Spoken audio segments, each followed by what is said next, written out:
by bit, creative imagination began to review part one.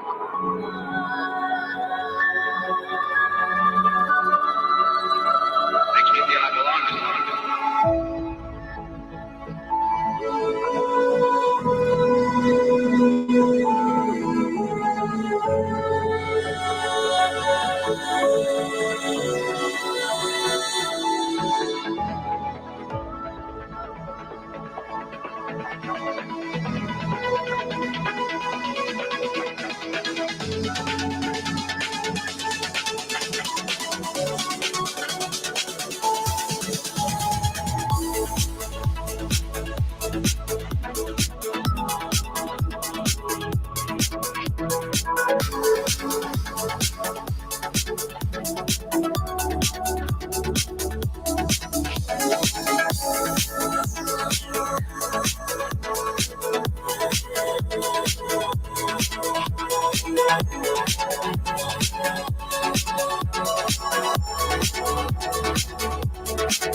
Gave you too much, now I'm swallowed. Now I'm the fool while you're breaking rules. Dangerous path that I follow. Oh, go on, just do what you do. And it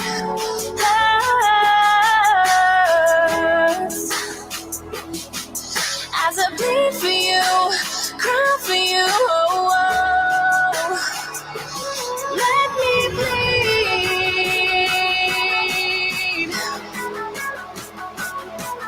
As I bleed for you, cry for you, oh, oh. Let me bleed. Let me bleed. Let me.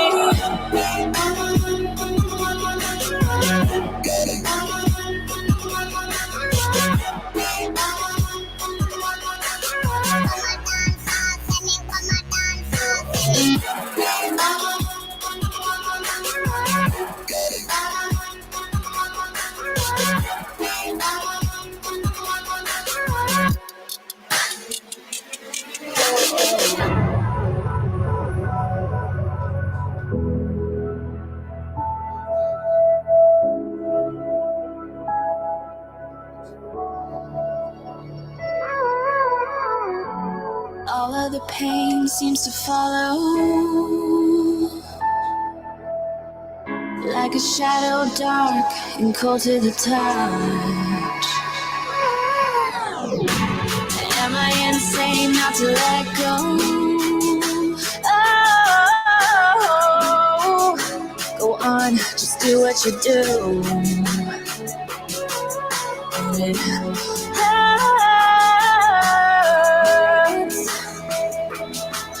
as I bleed for you, cry for you, oh, oh. Let me bleed.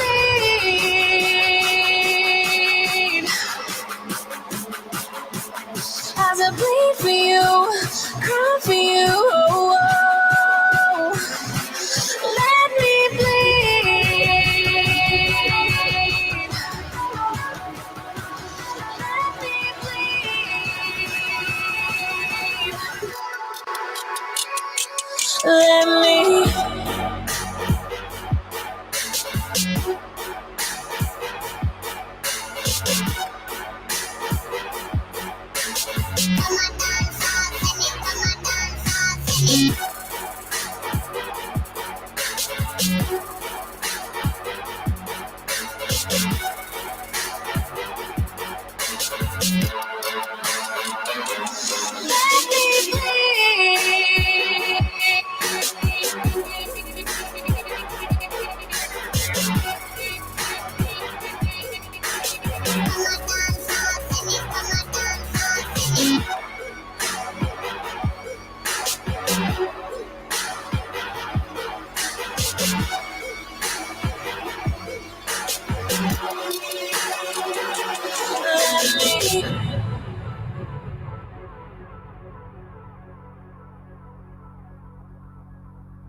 It's time. You think it's time, James? Oh, it's time. It's time. It's time. It's time. It's time. It's distance nerding time. Time. Time. Time. Time.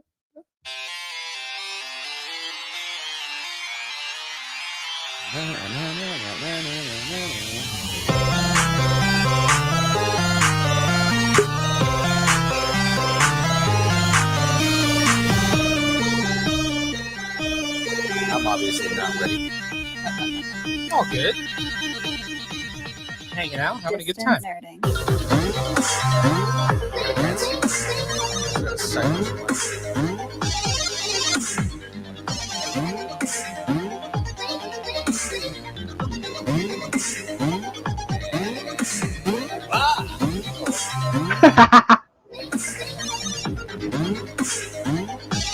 Hello. Buenos noches. Buenas noches. The most non-Latino voice ever. Buenas noches, mi gente. ¿Cómo estás? Hola, mi gente, ¿cómo estás? Bienvenidos a Distance Nerding. Los Distance Nording. Está aquí en la casa. Hella Hispanic. Hey, what up, everybody? Welcome to the download live. Hey, Sarah, what's up? This is one of my friends from the East Coast. Oh, Hey, what's I'm up, Sarah? Super excited that she's in the Shout in out the to chat. Sarah. Sarah. What's up, everybody? So let's go ahead and get this started. Ladies and gentlemen, I am your boy Young Phil. And I'm Jamez 5000. And Down And here, I'm- we have- Phoenix. there we go. Yes. What's up, everybody? we're here. To nerd Nerd together. together. Yeah, no, I'm excited for it. We're talking about anything. Pop culture, movies, food, music, wrestling, more Whatever food. you're nerding out I'm on. hungry. Yeah, Jackie's cooking and it smells Yeah, I delicious. know, right? Yeah, That's what I walked into. and I'm mason jarring it with some water tonight. So, Yep. Some Where's moonshine. Emmett? Where's Emmett? oh, Emmett is dirty because he's a dirty boy. It's Wednesday. He Yeah. only works on Mondays. Emmett only works Okay. on Mondays. Get that straight. By the way, We only pay whatever him. you're up for nerding out on, we want to talk about it. So I just want to throw that out there. Look at Ray. There you are, Peter. Oh no! Hush! No, Damn it, Wade. You're not supposed to tell people who I am. no spoilers. This is going to be a spoiler-free episode for everything. So Yeah. Spider-Man, Hawkeye, What hot guy? Matrix. What else did we When spoil? you say hot guy, you're talking about yourself, right? Hot I guy, am yeah. talking about myself. Loki, I'm not where? gonna spoil myself. I know. Where's Loki? Oh my god. Wait, let's see what's up. So we got shout out to Matt, shout out to Deadpool Fresno, Mm-hmm. In oh the boy, house. Drew's in the house right now. Drew. What's up, Bridget? How are you? The captain himself, Drew Eash, is in the house. Yes, sir.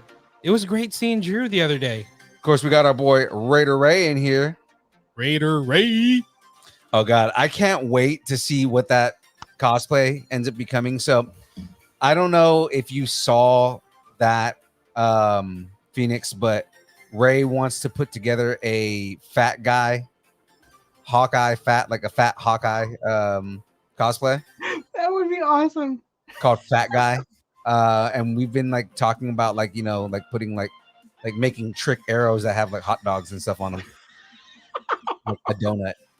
I love it. Instead of like the Cake. green arrow punching glove, boxing glove Yeah. arrow, we Oh, should have no. like a chef's glove. It needs to Arrow. be like little Yeah, another one. pizzas. It needs to be pizzas, and then like I don't know, like a donut on the other end. Oh, dude, Ray. What we got to do is put pizza bagels on an arrow. Yeah. That'd be or so like good. a pizza as like the target. Like he can have his own logo. Yeah, I right? know. Oh man. Oh, we got to make a logo for him too. Oh, this is great. And there's so many ideas on how we're gonna do this costume, Ray. It's gonna be amazing. So is there gonna be like a donut on his chest? Maybe. Yeah. Depends. Instead of a target, it'll be a donut. Yeah. Hey, Michael's in the house. What's up, man? Hey. Is it gonna be fully purple too? Because like I hear Hawkeye's gonna turn purple It has to pretty be. soon. Yeah. So he's gonna be like a really Arrows. I like that too, Drew. Like instead of arrows, he does frisbees, and the frisbees have food on them. Oh no. He's gonna be eating on them. Not bad. See, this has become a think tank. I know, right? Dibs on shooting a candied apple off someone's head. Yeah. I'm gonna switch that up. All right. Anyways, guys, we're all here. We know what we're here for. I think it's time. Oh, For the download. all right. There we go. Don't forget, check out the Facebook group, the Distance Nerdington post for all the trailers, all the memes, all the things Everything. nerdy. Go check out the Distance Nerdington post on Facebook. I'm trying to think, we posted some new stuff like today. Did we? Yeah. See, I wasn't paying attention. I'm sorry, guys. I've been super out of it all day today. I had a long day at work. I'm lucky I was even here on time to my own home. I'm late to my home. I'm late to getting to my own home. That's where I'm at right now. We'll talk about some of this, but there was like a new trailer for a new show called True Story on Peacock, Okay. and it's almost like a take on Drunken History. Yeah. We got a trailer and a release date for Slugfest, that Marvel versus DC Mhm. story from the Russo brothers. Oh, the trailer for Secrets of Dumbledore. So Yes, that also we came out. posted that. Again, I still haven't watched that trailer yet. I just have not had time. It's cool. I can't really like it's- watch that stuff while I'm driving. So it's like, it's slightly a spoiler, but did you see that there was a leaked trailer of Doctor Strange? I saw that there was a leaked trailer for Doctor Strange. I have not seen the trailer though. Yeah. I've seen it. It is I'm epic? dying. It is so Epic. good. Yeah. man. Haha. What else? Kingsman, the final trailer for Kings. Oh yeah, I saw Man. that got posted. too. So yeah, lots of trailers. Good Yeah. stuff. Let's get I into mean, some news though. Oh, sorry. 2022 is going to be amazing. I mean, of all the stuff that's coming out. Mhm. We just got to finish. We're going to finish 2021 strong. Yeah. We got Spider-Man. We still got Hawkeye. We got Matrix. What Hawkeye? We got Boba Fett. Sorry, it's an easy joke. There's something else coming out, and I was like, I totally forgot that was coming out. Ray was actually asking me what's the first Marvel movie next year. Marvel movie. Mm-hmm. They've been rearranging it, so it's probably Doctor Strange. Because it's The the reason only I asked- confirmed. Ray wants to see if he can make it up here for a movie event with us, which would be awesome because I love that guy to death. Yeah, because Marvel has been, and that's a little bit of spilling the tea, but I guess we can get more into it, but Marvel has been saying that they're going to put this movie off and put that movie off, and they can't release this movie until they release this movie, and this movie is you can get a little more. This Friday we get The Witcher. Mm-hmm. I wish Aaron was here so we could talk about kissing Henry Cavill softly on the lips. Yeah. It's the only way. The only way to kiss Henry Cavill on the lips. Yeah. Softly. Our sponsor this week is kissing Henry Cavill softly on the lips. Yeah. That's an interesting title. What do they sell? They sell the chance to kiss Henry Cavill softly on the lips. Yeah. All right. Sounds good. Mm-hmm. I think it's going to be Doctor Strange. No, actually, you know what they sell? Baby carrots. Baby carrots. That makes sense. Baby carrots. Yeah. So, jumping back to that question, Marvel releases. It looks like Doctor Strange is coming May of 2022. So there you go, Ray. Yeah, and then that's right. Thor got moved back until July, and then Black Panther. Wakanda Forever, which is getting pushed back because of the whole thing with Letitia Wright. Yeah. I mean, that's a separate thing. Yeah. Okay. But man, this news. Yeah, so while we're talking about bummer stuff, am I echoing? I'm echoing. Is that my? Not for me. I think is that my computer? So anyway.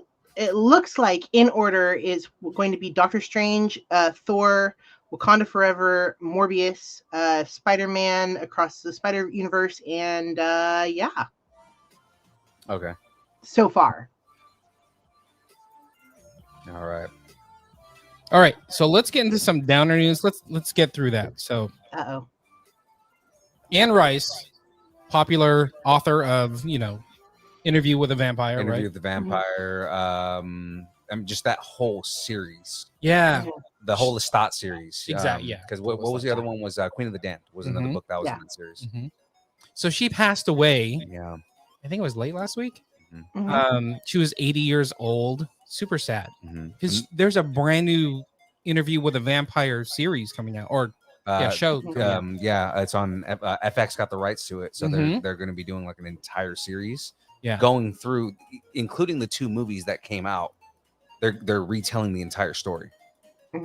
Oh, so it's not like connected. It's kind of redoing it. They're reading the whole thing. As classic as Interview with the Vampire is, I mean, I'm interested in seeing what they're going to do with it. So we're going to get Claudia and Lestat and everything back. So we're going to get all those characters back. Louis, yeah. It's super sad. She's best known for Interview with a Vampire. She's also written a few other series, like a Mummy series, Ramsay the Damned, a witch series, even like erotic novels. She's been in the industry forever. Yeah. But I guess her son, Christopher Rice, has helped some of the writing over the past like 5-6 years. Right. So he's going to kind of continue the legacy.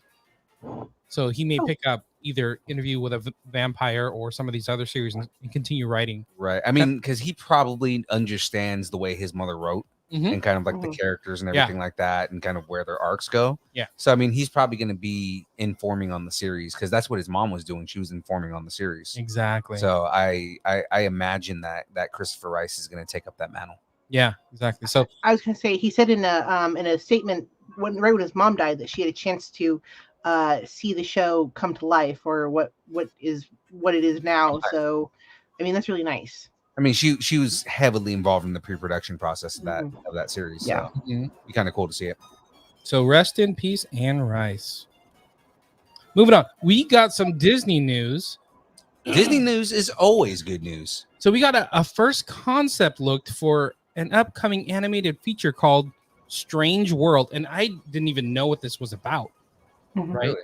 So I have a sort of synopsis. Okay, hold on. Half synopsis. This is an origin action adventure story with journeying deep into the uncharted and treacherous land where fantastical creatures await the legendary Clades. I guess that's a family of explorers whose differences threaten to topple their latest and by far most crucial mission. Action, adventure, more adventure, Disney, double the action. more Disney. We want your money. Explosion. Give Disney your money. So it's being directed by Don Hall. Okay. I'm like, I don't know who that is, but It's, Big Hero 6 Yes. and Ryan the Last Dragon. Yes. Ooh. both of those were great films. Yeah. So I'm kind of He excited about understands this. animation like really Yes. well. That's the thing, is that he understands direction and kind of the way to tell those types of stories. Mhm. So it's animated, you said? Yeah. Okay. And he knows how to tell. Both of those are very much like coming of age. Yeah. Animated shows or animated Mhm. stories. So I'm excited to see what Well, he Strange worked at World. Pixar before too, so Mhm. that's also why he understands it so well.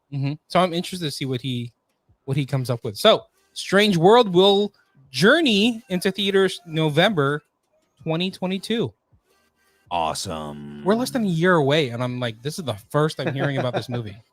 I mean, we're on 2022's doorstep now, so it I know. doesn't feel that far away. Crazy. Now, Ray, that's called a stranger. So what Ray asked is that where you sit on your hand and no, that's called a stranger. Okay, here we go. This is where we start the tracks get a little wobbly on this train. Here we go. God. Choo choo.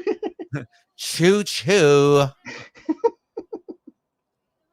All right, so you guys have heard of like Goonies sequel coming up, yeah, right? Of course. What? And there's been like rumors nonstop about a Goonies sequel, and then it's on, and then it's off, and then it's on, and then it's off. Like Sean Astin comes out and says something, and then it's off again, and it's just been like this roller coaster of Goonies coming out with a sequel. But Goonies never say die, right? Yeah. Yeah. According to Variety, there's a Goonies series that was in development at Fox, but Fox passed on it. Really But Disney Plus said, we got you. nice. Now, Disney Plus is going to be producing a series that's inspired by the Goonies. Okay, so it's gonna be like years later, or Yeah. okay. Well, it's called Our Time. Huh. So Right. are we going back to Astoria or? No. So this is being produced by the Donner Company, like Richard Donner, right? Richard Donner, yeah. And Amblin Entertainment for Mhm. Disney Plus, right? I have a truffle shuffle synopsis. Synopsis. Again, it's called Our Time. So, in our time, after failing to make it in New York and carrying a heavy secret with her, Stella Cooper returns to her distressed automotive hometown as a substitute teacher. She finds inspiration, hope, and ultimately salvation when she agrees to help 3 students who are pursuing their filmmaking dreams by putting together an impossibly ambitious shot-for-shot remake of one of their favorite movies, The Goonies. So it's not the Goonies. It's basically a series where they're like they like the Goonies, Right. And, okay. Right. So it's not like a sequel to The Goonies. I thought it was gonna be a sequel. I know, right? It's the Yeah. closest we get. They just got done with a series. I forget what it's called, but they're fans of Sherlock Holmes. There's a series on Disney Plus about it. They're sweet. They're sweeting is basically what it is. Yeah. Sweeting? It's called sweeting. Swede. To sweet a movie. I've never heard of that term. Really? Like Sweden? Mhm. I guess so. Okay. Have you ever watched that movie Be Kind Rewind? Yeah. That's Mhm. what they do. Is they sweet. Oh, They're basically remaking movies, but like at super low budget. got it. Right? And that's basically Oh. what these kids are doing. Is they're sweeting the Goonies. I mean, we're getting something, right? Yeah. Goonies inspiration. The good thing about that, though, is like it's going to Disney Plus, so there's Yeah. going to be money behind it, right? And I mean, it'll Yeah. probably be a good series. The thing is what I want to see is that Josh Gad series that Josh Gad was writing Mhm. called Goonies Never Say Die. right. Mhm. I want to see that because the entire cast of the Goonies was on board for it, to a point where he gave the script to Steven Spielberg, and even he said he would love to see that made. See, Mhm. I mean, this is good news because getting a show like this on Disney Plus that's inspired by the Goonies will only fuel a Right. sequel. Because it might make it might make the studios, like the studios are probably going behind this and saying, Right. oh, do people have an interest in the Goonies? Uh-huh. Which is a dumb question to ask because nostalgia is a thing, right? Right. Like nostalgia in movies, we're revisiting a lot of these old movies and getting back to that, and people are loving it. Yeah. So I don't see why they wouldn't just green light Mm-hmm. a Goonies movie that apparently the entire cast and Steven Spielberg have all like gave their okays on. Yeah. That Josh Gad wrote. It's got to be a money thing. I don't understand. I want to why. see. I want to see this movie with Olaf in it. Right? Right? Because the demand is there. Yeah. You're right. The I demand. like warm hugs. That's what I was gonna say. Is like Chunk is probably gonna do the truffle shuffle, and then Josh Gad is gonna say I like warm hugs and give him a hug. Right. Yeah. Because the demand is there. But that being said, I think they may be just trying to figure out how much they can get out of this IP because it's a valuable IP. Yeah. You know, I still see shirts like in Target or Walmart with the Goonies on it, right? And then what was that movie on Netflix? The one with in Hawaii. Oh, I forgot the name of that, but yeah, that's That's like Goonie again, inspired. it's very Goonies and Mhm. to the point where what's his name? He ends up playing their uncle. Jason Lee. Jason Lee. Yeah. Ends up playing their uncle. Uh-huh. Right. Yeah. And he's from the Goonies, Yeah. So it's like Oh no.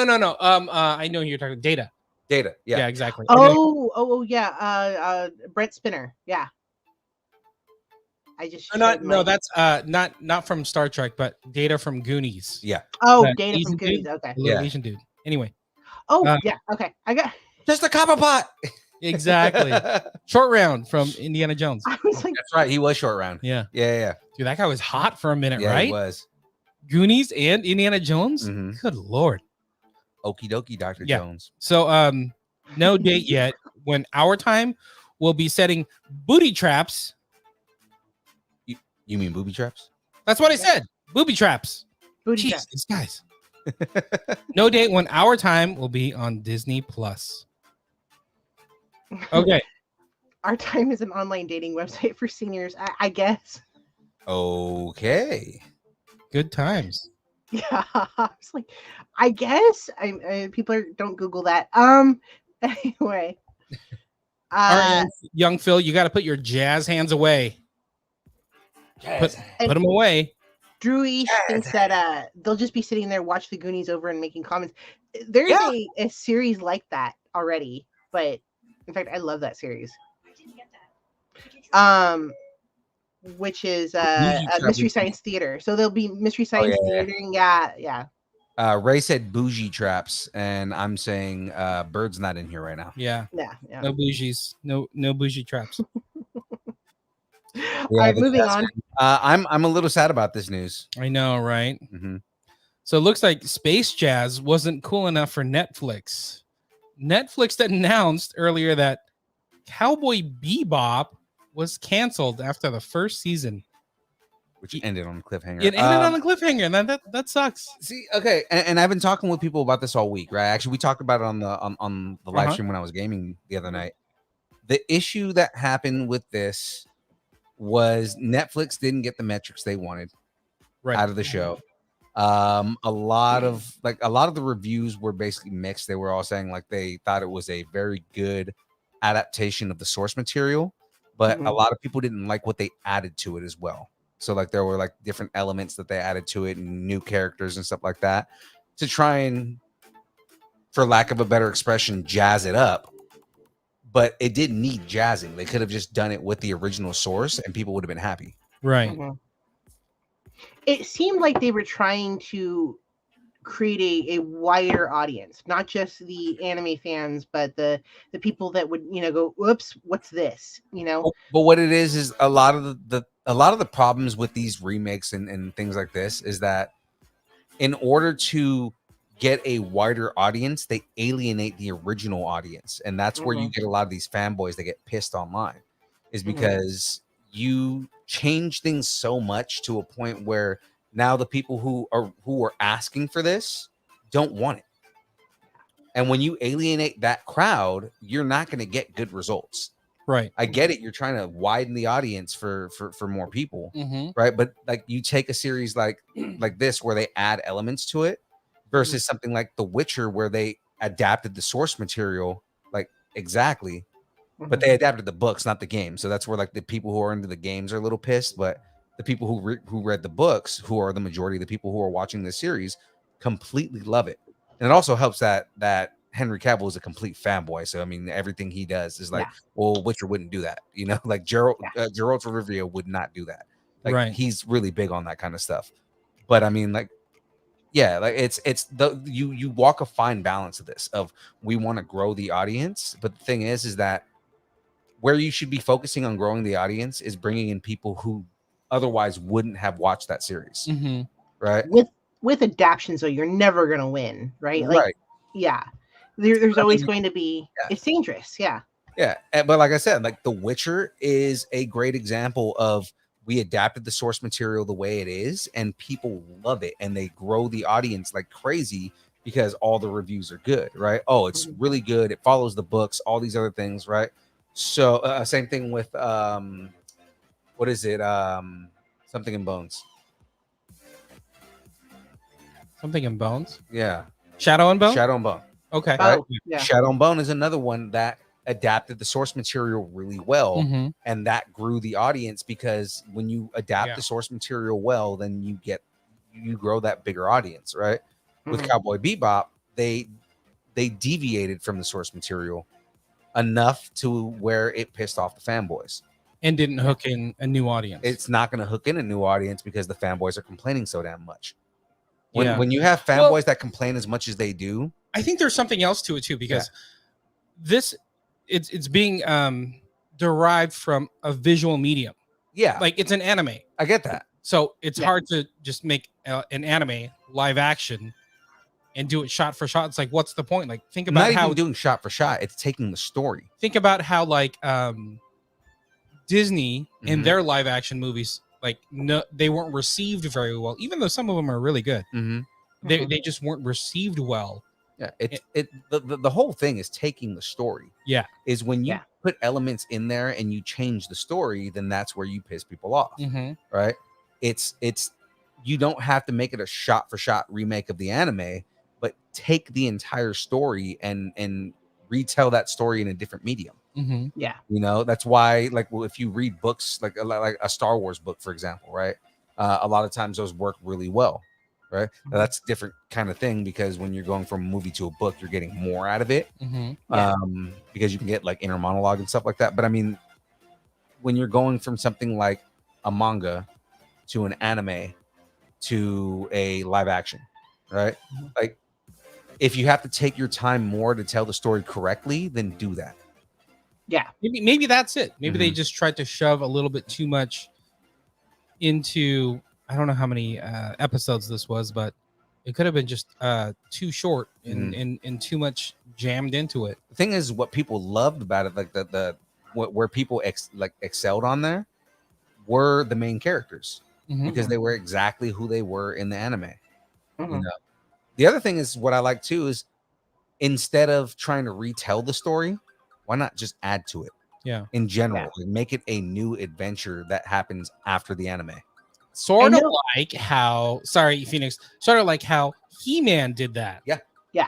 A continuation. Right.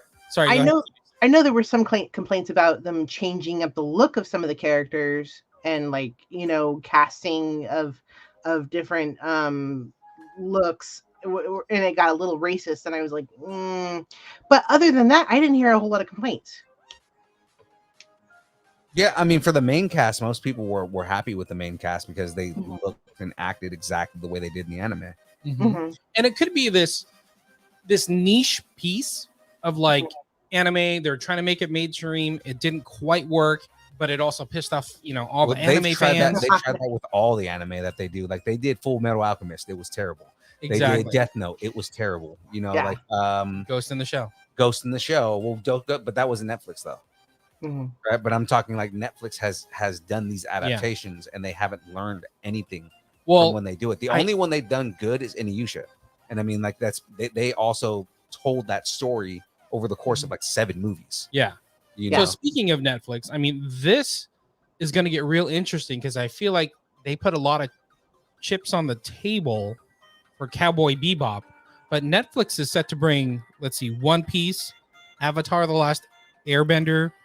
How do you say that in this next one? Yu Hakusho. Hakusho. All that is supposed to be like live action adaptions. Yeah, the One Piece. That's one show I haven't actually watched, and it's because it's like Naruto. If you start it late, it's gonna take like 15 years to get through all the content they have. Right. So I haven't started One Piece because there's so much involved in that.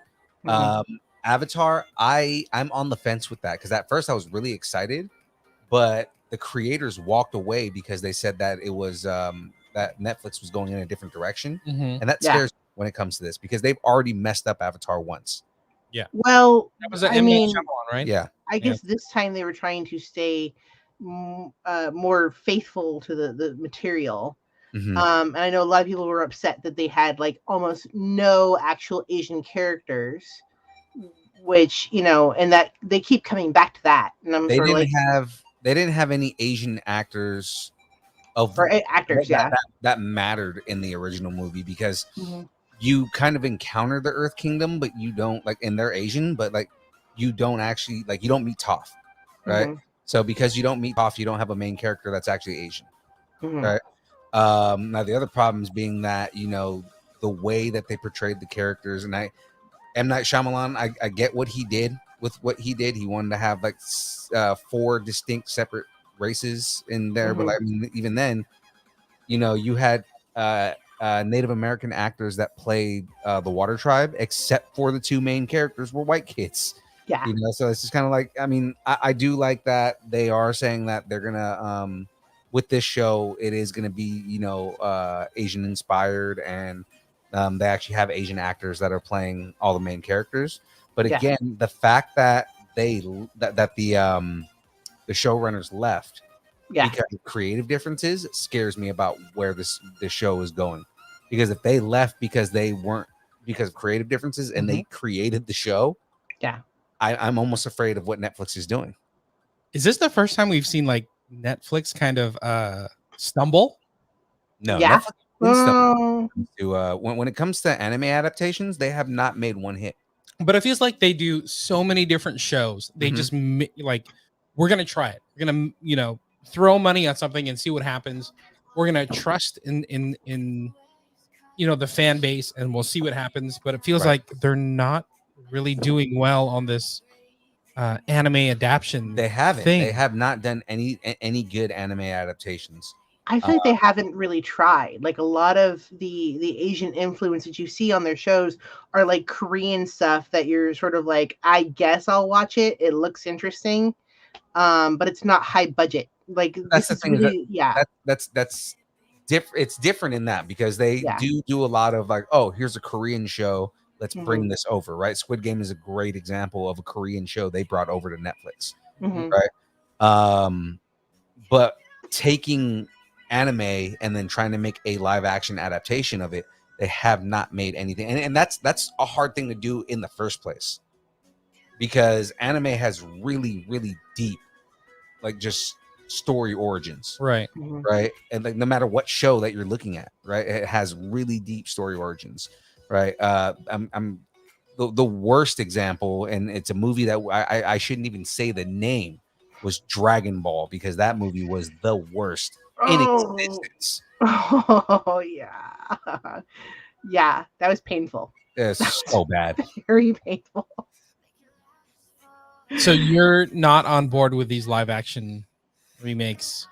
If they figure out how to do it, I can be on board with it. I mean, I liked Cowboy Bebop. I didn't think it was bad at all, but because they didn't get the numbers they wanted, they canceled it. And it's that's dumb because it was a good show. I wonder if there's something about the cost of the IP and them having to okay, well, it cost us a lot to invest in this anime thing, this niche. Now we're throwing money at it to get shows, not just to buy the rights to the anime. But now it's wait a second, we're not getting the payback that we were thinking it was going to be. Yeah. Drew, nobody's ready for that. One Punch Man live action. No. And it's funny because I often say that maybe animes work because they're animated. Yeah. And maybe we should just leave them alone. Like, because a lot of them just break rules that, live action can't. Yeah. Mm-hmm. If it ain't broke, don't try to fix it. Yeah. I mean, it depends, because if it's a show that is grounded in reality, it Mhm. might work. So again, like Cowboy Bebop, as futuristic as it is, there's nothing crazy about Cowboy Bebop that makes it impossible to be a show. Right. Whereas something like Death Note, right? I mean, you're dealing with demons in a book that you write someone's name in and they die. Yeah. Like there's a lot of sensation in that. Hearing that they're doing One Piece is going to be really difficult to do. Full Metal Alchemist was another show that was like, why are you trying to do that? I always thought that Sword Art could probably be a good. Sword Art Online might be good. Yeah. Why don't they go farther back? Like, how come they don't just do Trigun? Let's go do Trigun. Well, I mean, like, adapt Robotech. Like, get back to the roots and go from there. Trigun's way further back than Robotech. But yeah, no, Robotech would be. I mean, that's the thing, is that wouldn't be considered anime, even though it is technically anime. But they because it was a Saturday morning American cartoon, they wouldn't consider that anime. I don't know. I just think I think they're just missing the formula. The formula's not there. Yeah. But I don't know. We'll see. They're definitely Anyway. not doing it right. So speaking of space cowboys, we got some Star Wars news on the gaming front. Oh yeah, I saw that trailer. We got gaming news. Look at me go. Yeah. That was Drew, beautiful. Before we jump on there, so Drew, the cartoon, the anime was freaking awesome for that, which it still is. I think they have another season in them that they're doing. A live action Castlevania would be terrifying. Even and the fact that they use such sharp edges and everything felt so sharp and dangerous and dark, I don't know if they could really be true to that in live action. Mm-hmm. I didn't care for the filters. I don't know what filter she's talking about. For Castlevania? I don't know if my mother's ever watched Castlevania, but Unless she's talking about Squid Game. No. Oh, I mean, I guess. Which one are you talking about? But yeah, and it's funny. Like I said, going back to, I think sometimes it just works because of the art involved. Mm-hmm. Like I said, Castlevania, everything felt like a sharp knife. The way they did the sharp and dark edges of the show and the art, and which is the same house that did. I was gonna say Guardians of the Galaxy. He-Man. He-Man, Masters of the Universe. Mm-hmm. I forgot the name of that one, but I want to know what that is now. God, I can't remember it. What? Kevin Smith talked about it so much. Oh yeah. The fighty. Yeah, the animation house. Anyway, which they're out of Texas apparently. Yeah, that's what I was thinking. Yeah. Like, yeah, you're right. It's out of Texas. Anyway, okay, moving on. Star Wars gaming news. Lucasfilm has released the first trailer for Star Wars Eclipse. Yeah. Being created by Quantic Dream. Right. I guess it's supposed to be a High Republic era game. Yeah. Which is exciting because we're actually getting something in High Republic that's not in a written form. Yeah, and that's, I think you and I were talking about that recently, where it's like the High Republic seems super cool. Yeah. But everything is books and comics. Books and comics. Yeah. We need some like motion, some visuals, so something to grab onto. Like, I haven't heard of one standout character quite yet. Dooku is still a Jedi in this point, which is going to be interesting. Dooku's alive at this point?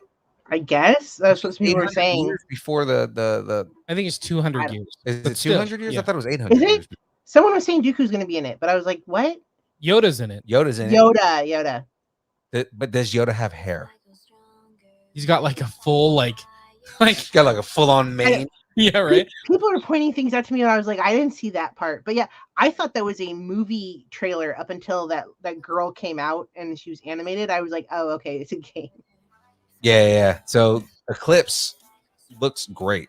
Yeah, I saw this one and I was really impressed with it. I'm more curious about what else it's like what kind of game it's going to be. Well, I guess you're going to be playing like multiple characters, so maybe it's like different missions or something like that. I mean, I kind of have a kind of synopsis. Okay, let's go with the kind of synopsis. See the galaxy through the eyes of an ensemble cast of multiple charismatic, playable characters, each with their own morality, personality, motivation, and impact upon each other and the story at large. So that's what I was saying. Like, we have to learn about these characters. Yeah. Grogu's dad makes a cameo. What? Maybe. With all I'm- the characters and environments, you have the power to make choices with consequences, thanks to many outcomes in the deeply branching narrative. Right. Here's my hope, and I will feel like this game failed if it doesn't, which is bring a little more light to who the heck Yoda is and his people. Yeah. They I don't know if they're ready to talk about that yet. Yeah. Yeah. I mean, honestly, this is what Yoda died when he was like, what, 800-ish years old. This is 900 years you are. Yeah, so now he's like 200 years younger, so 600, 700. Mhm. There's still so much room to keep that a mystery. Yeah. I think once like ratings start slipping, they're going to be like, all right, maybe we'll talk about Yoda's Are we going beginning. to see a young hot Yaddle? Ooh, Right. yeah. Yeah. That secret affair they had. That's how we got Grogu, A right? fair I had. Yeah. Young I was. Dismissed Yaddle was. Player Yoda is. Oh my goodness. You got one more joke. I know you got one more joke going through your head and you just want to get it out. I'm trying to think how he would say Yeah, it. exactly. I'm trying to give you time. I'm stalling. I'll even read the last line. Got it on, Yoda did. And there it is. There it is. So speaking of a galaxy far, far away, the release date is far, far away. So they didn't announce a release date for Eclipse, Okay. but they're not expecting Eclipse to come out for another 3 to 4 years. Holy So- crap. Yeah, this is normal. There was a recent, and it came out like the beginning of the pandemic, which is, gosh, I'm blanking on it now. But there was a video game where you can fly around as either the dark side or the light side, as a rebel or working for Vader. And they started talking about that in like 2017, and it came out in the beginning of 2020. So, yeah. That's really completely normal for game design, I think. Yeah, so it's Yeah, really yeah. far off. yeah. So that's interesting. I got more gaming news. You guys ready to move on? Yeah. Mhm. No more sexy Yoda talk. No more sexy Yoda. No, nothing? Swing it, I will. All right. Just imagine that's like the laugh that he makes when he just like swings his junk around. He like helicopters it. Okay. All right. Moving on. It changes the song My Stick now. All right, okay. Back. All right, I'm gonna try this one. Hold on to your taters. What's gaming? Gaming, precious. Stupid as gamers is. No, nothing. Daylight Entertainment has released precious? a new trailer for the upcoming. See, you could have read that. Little habitus. You could have read that, but you were too busy helicoptering your Yoda around, and you didn't read. games there's this. You didn't read the next line. I was getting ready to say it, but you started doing it. Jeez, oh, Pizzo. What have we got? little gamers this. So we got a new Lord of the Rings game. Yeah. Lord of the Rings Gollum. Mm-hmm. Gollum. Interesting. Did you see the trailer for this one? I did. And what was a trip on this? Because I remember when they announced it, they said specifically it's they said straight up it's J.R.R. Tolkien's Gollum, and it's not the Gollum from Peter movies. Jackson. Right. Okay. So they were saying like disassociate it from the Peter Jackson films because we know that's what everybody thinks of when they see Gollum. Mhm. It's not that character, but it is following the character from the books. So is it Andy Serkis or not? It's not Andy Serkis. I He mean, did look a little different. Yeah, he does look a little bit different. He looks like a deformed hobbit, which is kind of what he is. Yeah, but like he looked a little bit more cartoony. Yeah. But yeah, it was kind of different. And I guess let's see, it's going to be a story-driven action adventure game where you're playing as Gollum Right. / Schmeagol / Gollum. complaining about your ring and talking about potatoes. Exactly. All right. Which is why he said, "Hold on to your taters." Exactly. Boil them, mash them, stick them in a stew. Do you want to read a synopsis, Precious? Synopsis. What's a synopsis, Precious? Synopsis is precious. I have the precious. Okay, go for it. Read it. Read it. Precious. Read it. Read it. Take on a perilous journey as Gollum, chasing the only thing that is precious to him. From his time as a slave below the Dark Tower to his stay with the elves in Mirkwood, climb, leap, and sneak your way past dangers. Skillful and sly, Gollum is also torn by his split personality. It is up to you to decide whether the darker side of Gollum takes over or if there is a spark of reason left in what once was Schmeagol. Action, adventure, So you guys explosion. you guys are the gamers. Do you want to play as Gollum? Is this something that interests you? It depends. I mean, it really comes down to like the gameplay of it and kind of like what the mechanics of the game are. Uh-huh. If it's really just you sneaking around and also the storyline, right? If the storyline is good, it's worth it. But it's like if it's just you sneaking around, like if the mechanic is like super repetitive and you're not really doing anything, then it's not interesting at all, you know?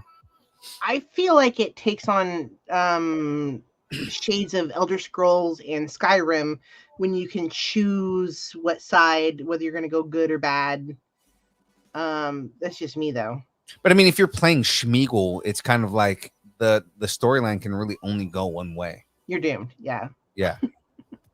Exactly. You're going to go in that lava anyway. Either way. Yeah. So Filthy little hobbitses. is this something you guys are going to pick up? I probably will. Maybe. Yeah. I'm probably gonna pick it up. Let's just be honest. The last Lord of the Rings game was fucking amazing. So I mean, okay, cool. Yeah. Lord of the Rings Gollum will find its precious on Xbox One, Xbox Series, PlayStation 4, PlayStation 5, Nintendo Switch, and a PC, all in 2022. Which Xbox Series? One? Xbox Series 1? XS's? There you go. That's good. Is that what you wanted? Okay, there you go. So, I mean, gaming news, and it's only coming next year. That's better than 3 years, like the Star Wars one. Yeah. Well, I mean, it's been in development for like 5 years, though. Right. Yeah. Speaking of 2022 games, Rocksteady has released a new trailer for the DC video game Suicide Squad: Kill the Justice League. Which, by the way, you spelled league wrong. Hey, I just copied it. No. In your title header. I just copied it over. Yeah, you spelled it wrong. Anyways, I saw this trailer. Well, I don't read the titles. Do you want to do the synopsis or no? I'm too busy spell checking my document now. Uh-oh. There he goes. Now it's spelled correctly. I saw this trailer, and I was already excited when the first trailer came out. After seeing this trailer, because it's a gameplay trailer, so you actually get to see kind of like how the game plays out and everything. I'm way more excited for this. I was already excited for it because it's like the mechanics in the original games and the Arkham games is just Batman, right? And I mean, there's like a mini game where you get to play as Robin, and another mini game where you get to play and then I think it's Arkham City, you get to play as Catwoman, right? But it's kind of like you don't really get too many of the mechanics of playing as other characters. And this one you get to play as King Shark, you get to play as Captain Boomerang, you get to play as Harley Quinn. Oh yeah, Deadshot. It's pretty badass. Let's read the little synopses or some details here. Like a new genre-bending action-adventure shooter that can be played solo or with up to 4 players in an online co-op, So that'll be fun. That sounds. I love Online when co-op. co-ops. Yeah, online co-op just basically means that you and 3 other friends can like play. It's like Left 4 Dead, but instead of fighting zombies, you're fighting like whoever's in the game. And this is being made by Rocksteady Studios, right? So, which that means that the fight mechanics are going to be really good because that's what they're known for when it comes to Batman. And it definitely has the same look as like that Arkham, Arkham Knight and all that, right? So that's. I mean, Rocksteady had such a good formula that other games started like copying their fight mechanics. Like Spider-Man is a great example of a game that the mechanics that were used in this game in the Batman games were ported over when they started making the Spider-Man game. Gotcha. So I don't. For me, I'm not a big gamer, but I like the stories that they tell in the games. So I'm interested to know what's going on because Kill the Justice League. That's interesting. It seems that, and this is just what I'm picking up from the trailers, but it seems like maybe Brainiac is controlling. Yeah. So the story follows. Ready for this? Synopses. Yeah. The story follows Synopsis. Suicide Squad members Harley Quinn, Deadshot, Captain Boomerang, and King Shark. Oh, so those are the 4. Those are the 4 that you're saying you get to play. Who must take on an impossible mission to save the Earth and kill the world's greatest DC superheroes, the Justice League. That's pretty cool. Yeah. Restrained with lethal explosives implanted in their heads, all 4 DC supervillains have no choice but to band together and carry out this untenable assignment as part of Amanda Waller's infamous Task Force X. Like I said, because the first trailer, it was, they're just kind of making mayhem. And then I think it's Deadshot goes, so who are we? No, it's Captain Boomerang goes, so who are we supposed to kill? And they turn around and Superman shows up. And yeah, and his like eyes are like glowing red. And then the trailer ends on him like doing his eye blast. In this trailer, you have a red-eyed Flash. So it's kind of like I think maybe Brainiac. Are they evil then? The good guys are evil or something? Like they're under some kind of evil control. And Task Force X is trying to stop the Justice League. Got it. Interesting. So the good guy's the bad guy and the bad guy's the good guy. Basically, because I mean that's what that's what Suicide Squad basically is Amanda Waller using supervillains as a superhero team. Right. All right. So it's coming to PS5, Xbox Series X, and PC. What is the difference between Xbox Series X and Xbox Series S? The Xbox Series X has faster processor, better graphics card. It's just a more powerful console. Got it. All right. And it's like I'll keep my mouth shut. See it right there? I'll keep my mouth shut. PC Master Race, shut up. And it's coming to PC. So Suicide Squad will kill the Justice League and will squad up. Yeah. In 2022. Squad up. Yeah. So I mean, that's some big game news, right? Yeah. I mean, we've had a lot of gaming news tonight. Yeah. Which I'm all for because I'm a gamer. Right. Yeah. And it wouldn't be good gaming news without Netflix gaming news, right? Oh no! In Poland, the hottest gaming platform in the world, Netflix Gaming. Come on, guys! Hottest gaming platform in Poland, right? You guys are gamers. You understand what it's about. Netflix is where it's at. Yeah, apparently. So the Netflix has announced some new games coming in January 2022. Is it what is it? More Stranger Things? Stranger Things 4. Okay, well that's just low blows. Here we go. Okay, no, it's a Squid Games game. Okay. Right. So they're announcing some new games for January 2022. Let's see. The titles are Crispy Street. Okay. It's described as an emotional hidden object game that includes hundreds of quirks and characters and items to seek and find. Again, keep in mind this is for mobile. It's based on the webcomic Crispy by developer Frosty Pop. Who made like a bunch of other current Netflix games. The Shooting Hoops, Teeter Up, and Bowling Ballers were all by the same company. Frosty Pop. I'm sure Aaron has downloaded it already. Right. So there's he's been our game tester when it comes to Netflix games. There's another one I didn't get much on it, but it's called Hex Tech Mayhem, a League of Legends story. No shit, they have a League of Legends now game? what's up, dude? What? No, that's a big deal, dude. What? That is a big deal. What? They're coming out with something good? I mean, obviously, because I'm sure they work with Riot Games on this because that Riot owns the property for all that. But I mean, because Netflix, it makes sense because Netflix has a show about League of Legends, so it kind of makes sense. I'm kind of interested on what this is though, because it's obviously not going to be like League of Legends. It's not going to be a straight up arena RPG. Hex Tech Mayhem, a League of Legends story. Once we start playing it, and all it is just like bubble pop, but like it's like League of Legends skin. Like those puzzle games. You're like, damn it. Just colored tools. Exactly. Or like Angry Birds. We're gonna fling the characters. I don't know. Yeah. It's like it has nothing to do with League of Legends aside from like the skin. Yeah. I'm not even done. I got one more. Oh yeah. Arcanium, Rise of Akon. Cricket? Yeah, I don't know. Cricket, I right? have no yeah, idea. I don't know. What's so it about? 3 games. I don't know. There's no synopsis. Synopsis. No, that's your cue to go download and play the games and report back. Well, it says in January 2022. That's right. So they're not out yet, smart guy. I know, but it's the tease. I'm all about the tease. Yeah.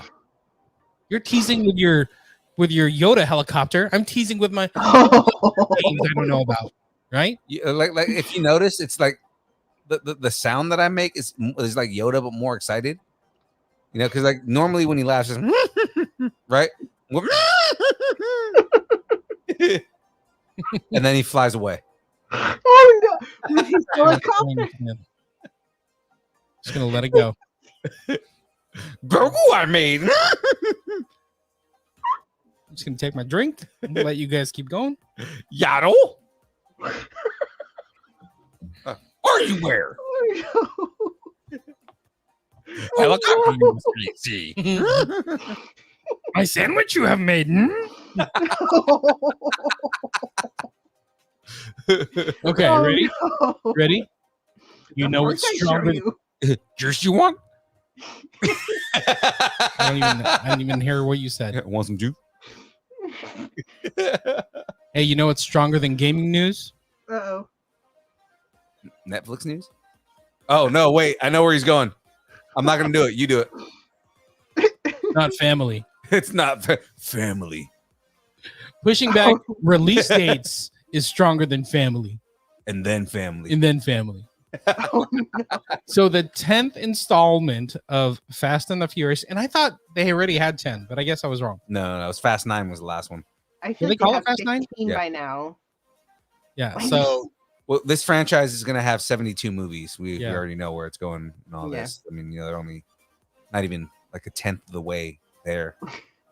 So Fast 10, I don't think it's called Fast 10 yet, but we don't know. It's getting a new release date. Mm. Boo. But I mean, we're getting Vin Diesel back, director Justin Lin. Mhm. They keep hinting that Dwayne The Rock Johnson's going to be coming back for this movie. Apparently, Vin Diesel tried to bury the hatchet on Right. Instagram. He's like, do I need to make money? Yes, I do. Okay. Yeah. Let me I make just- nice with The Rock. I just want to know when Vin Diesel be too old and they take away his license. That's all. Is that when it's going to end? You can't take my license. I need my license for my family. I never snitched. I never said nothing to nobody.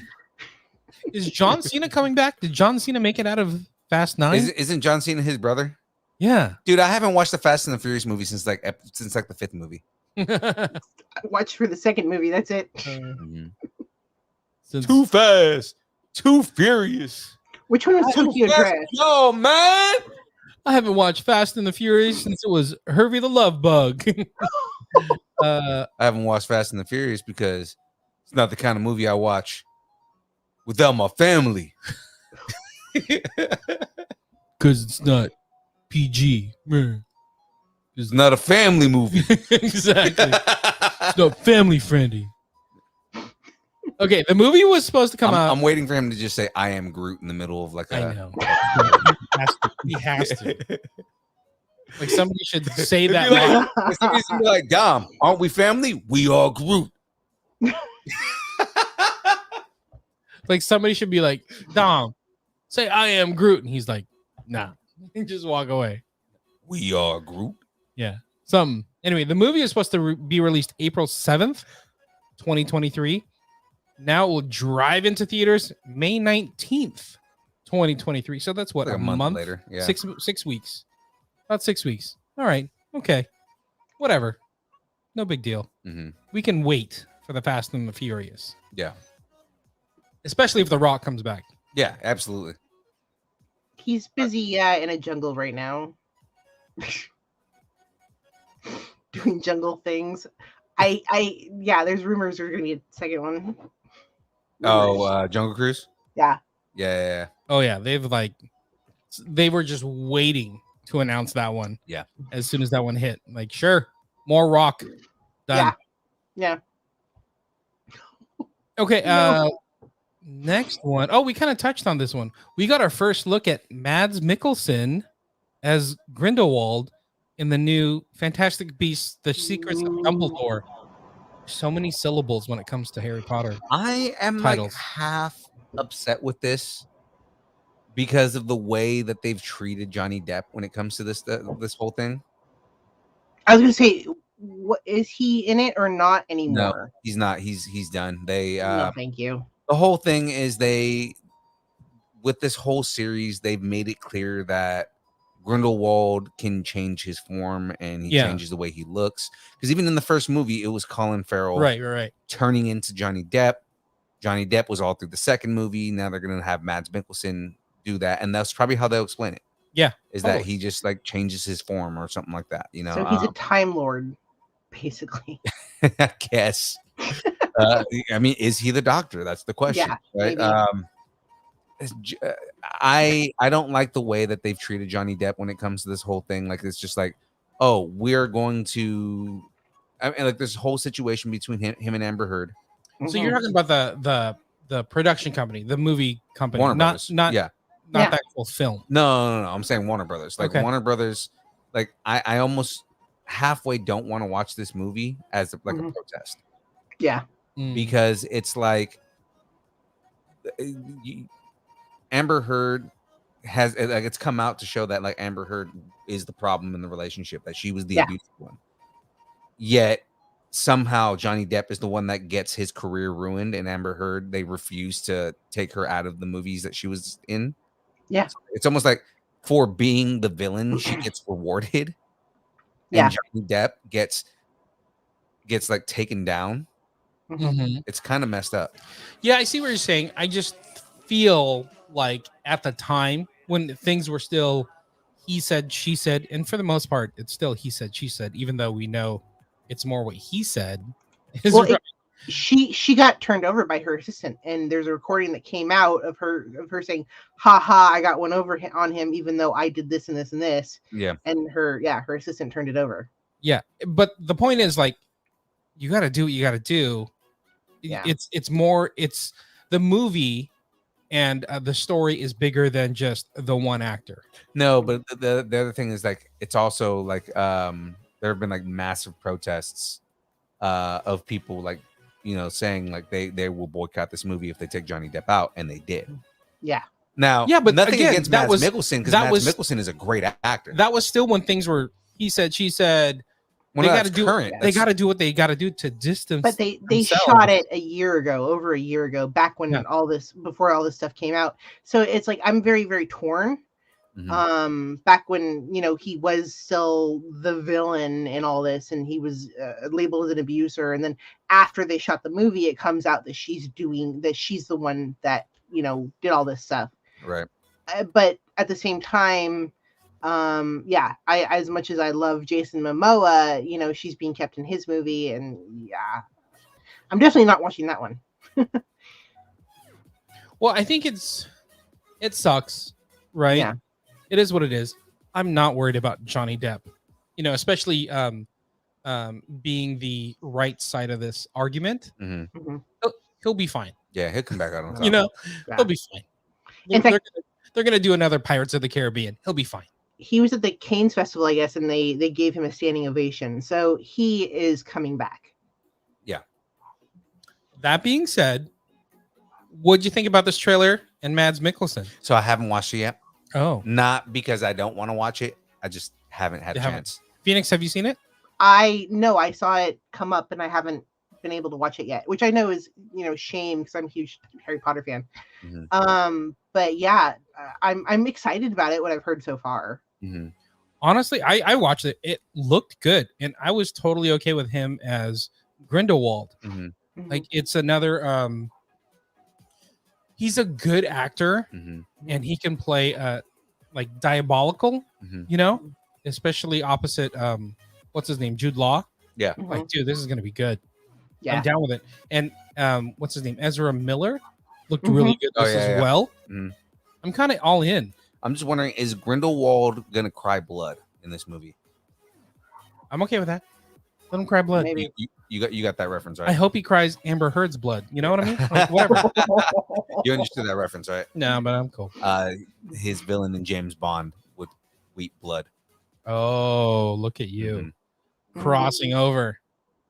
Well, right. I mean, are we going to see him and Jude Law having some little tension there? Because Like they tension were because they were in a gay relationship. So right. I mean, they were having sexy time around that time. So that's supposed to be when they were having sexy time. Yeah. A little flashback. Cue the Marvin Gaye. It's all right. Yeah. It happened. If Yoda can do it, why not Jude Law and Mads Mikkelsen? Right? Are they gonna cross wands? Whoa. You're getting a little Leviosa down there. You know what I mean? Easy. Wingardium Leviosa. Wingardium Leviosa, your pants. Okay, Fantastic Beasts. No, that would be Revelio. Oh, The Secret of Dumbledore will revelio its secrets into theaters April 8th, 2022. Do you think he casts a Patronus charm on him? No. He's just like, I don't want you anymore. I don't want you here. So expecto Patronum. And then he just like knocks him out of the room. Could be. That's how he like gets him out of bed. Yeah. Like, again, go make me a sandwich. Exactly. Spelliamus. Now go get me a sandwich. Yeah, I gotta go flu powder to work in like 20 minutes. Get out. Exactly. All right. I think that's most of the news. Who's getting hungry? I'm always hungry. All right. Who wants some free food? Free food always sounds good. Courtesy of Twitter and Mariah Carey. Oh.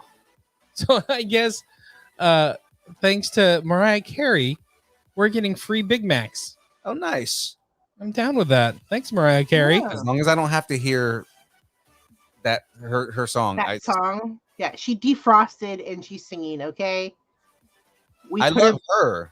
Yeah. Trust me. Mariah Carey Oh, is sure. a gorgeous woman, but I mean, and she's an amazing singer. That song, All I Want for Christmas. All I Want for Christmas is to not hear that song. That's Why? because I'm so annoyed by that song. Why? That is the version of that song. Is Mariah Carey's version? Mm-hmm. Come on now, don't hit on Mariah. Yeah, don't hit on Mariah. It's not Christmas until Mariah Carey comes out and sees her own shadow and then sings Exactly. Christmas. Yeah. So check this out. We're gonna put it back in the freezer in a few days. It's okay. So McDonald's threw out this tweet, and again, this is probably like a work, but they threw out a tweet like, "Hey, if Mariah Carey like retweets this, we'll give everybody free Big Macs." And like within half an hour, she like retweeted whatever McDonald's was saying. That's funny. And they're like, "Okay, it happened. Everyone gets a free Big Mac with $1 purchase." Yada yada yada. So I'm like, "Oh, look at that little Mariah Carey crossover action." I'm down with it. When and where? Looks like December 13th through the 24th. Mm-hmm. With a purchase of like at least $1. So what's great is that all drinks are $1. Yeah, exactly. So you just go and buy a drink and you get a free Big Mac. Exactly. Exactly. But they set this up, total setup, Oh, yeah. because like each, I think each day, like from the 17th, there's going to be like a special Mariah Carey special thing that they announced. Like different foods that you're going to be able to get at a discounted rate thanks to Mariah Carey. Is Mariah Carey paying for it? Is that what's happening? Dude, she can pay for it with all her. Yeah. All I want for Christmas is you royalties, It's Yeah. true. right? So free Big Macs from now until Christmas, thanks to Mariah Carey. I am down with this. Wait, when's the 18th? I'm looking at the thing right here, and the I was 18th. like, it's currently going on. I just looked at the clock. Like, Yeah. and And yesterday. the whole thing is like you got to do it like through their app, Mhm. right? So Oh. that's the whole push, right? They want you to come to McDonald's during Christmas time, but they also want you to download this app. So people, they want you to like be looking at your phone, like ordering, which normally pisses off most people that work in a food industry. or like, are I you like ordering? exclusively use the app at McDonald's now. Really?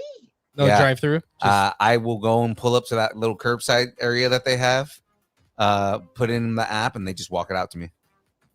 So you're the target audience, Exactly. right? They want you, Getting rid of those gerbs. right? They don't want you in the drive through. They just want to throw a bag of food at you. If you ever actually go by McDonald's, now, like in the state that it is, their lines are ridiculously long now. Really? If you ever like even just driving by a McDonald's, you'll see how long their lines are now. Right. The curbside's faster. Ah, got it. So a lot of times I can just pull up, and then of course the app gives you everything that's on their menu, even the stuff that you don't see on the menu. Got And it. you can just go in there and go, oh, okay, I want this and this and this and this. Pay, and then just wait in your car, and they walk it out to you. So what if I want to do like a special burger? Like I want to like Oh, you can customize. You can fully customize everything. Ooh. Yeah, everything on the menu is customizable, and then they also have like popular add-ons. So you can say, I want a double cheeseburger, add lettuce, bacon, and Pickles. More pickles. and mayonnaise and whatever the hell you want to put on there. Mm-hmm. Because in college I used to do the double with Big Mac sauce on it. Oh, you can do that. Yeah. Yeah. Ooh. It's a double with Big Mac sauce. So a McDouble. A McDouble. Double. Double. That's in and out. Right. McDouble. McDouble yeah. is a double cheeseburger, and then you put Big Mac sauce on it. Oh. All right. I mean, I'm pretty sure you can. I've never done it before, but I'm pretty sure you can just order McGangbang on there. Whoa. I don't understand. That's a what's real happening. thing. No, that's a real thing. Before you think that it's something gross, a McGangbang is a double cheeseburger, 2 double cheeseburgers, right? And then you put a McChicken in between them, so you like splice it all together. Right? Uh-huh. So it's basically like 4 burgers with a McChicken in the middle, and you just eat it like that. So it's like a McEiffel Tower, is what you're saying. Exactly. Okay, got it. McUp. Make high five. All right, now that we're past burgers and nuggets and all that, it's time for some dessert. Yeah. So Yeah. Oreo has revealed 2 new flavors hitting stores right after the holidays. Okay. What do we got? Okay, you ready for some sweet synopsis? Sweet synopsis. With the classic chocolate cookies. The ultimate chocolate Oreo features 3 layers of chocolate cream, white milk, and dark chocolate. Ugh. That just sounds orgasmic. Keep going. So the Oreo Ultimate Chocolate Cookie will launch on January 3rd and will only be available while supplies last. Okay. So like a limited time thing. More sweet synopsis. Oreo Toffee Crunch Cookies Oh, that just sounds heavenly. will include a classic chocolate Oreo cookie. On the inside will be a toffee flavored cream with added sugar crystals. Ooh, okay. For the perfect cookie crunch. Toffee Crunch Oreo cookies will be available January 3rd and will be a permanent addition Ooh, permanent addition. to the What? Oreo cookie line. I don't know if you guys got the gingerbread cookies while they were out here. We got them at the beginning of the holiday season. Mhm. Yeah. So it was the gingerbread, like out the outside cookie was gingerbread, Mhm. but the cream was the regular Oreo cream with the sugar crystals in it. Ooh. They were very, very scrumptious. Really? We're good. I didn't realize that like all these different flavors of Oreos were a thing. Oreo, like if you go to the cookie section now, because I pass by it anytime I go to the store. Uh-huh. And, Mhm. like sit there and tempt myself to get cookies and then don't end up buying them. But I mean, they have like thousands of flavors of Oreo now, dude. It's crazy. But on our tour of tour of LA weed shops, you just reminded did me. buy some cookies. I did, and you know, tonight, James, you see that box? Not that box. Are they special cookies? There's a box behind you. No, they're not weed cookies. They are. So what happened is we went to we went to this shop that was like right next to the convention center, and they had number one. Putting cookies next to a weed shop is savage. We went to a lot of weed shops now I think about it. Ooh. Matcha Oreos. Right. Now there's one more thing in that box, James. Grab that too. I know whose house I'm coming over to now. I know. The other thing that we got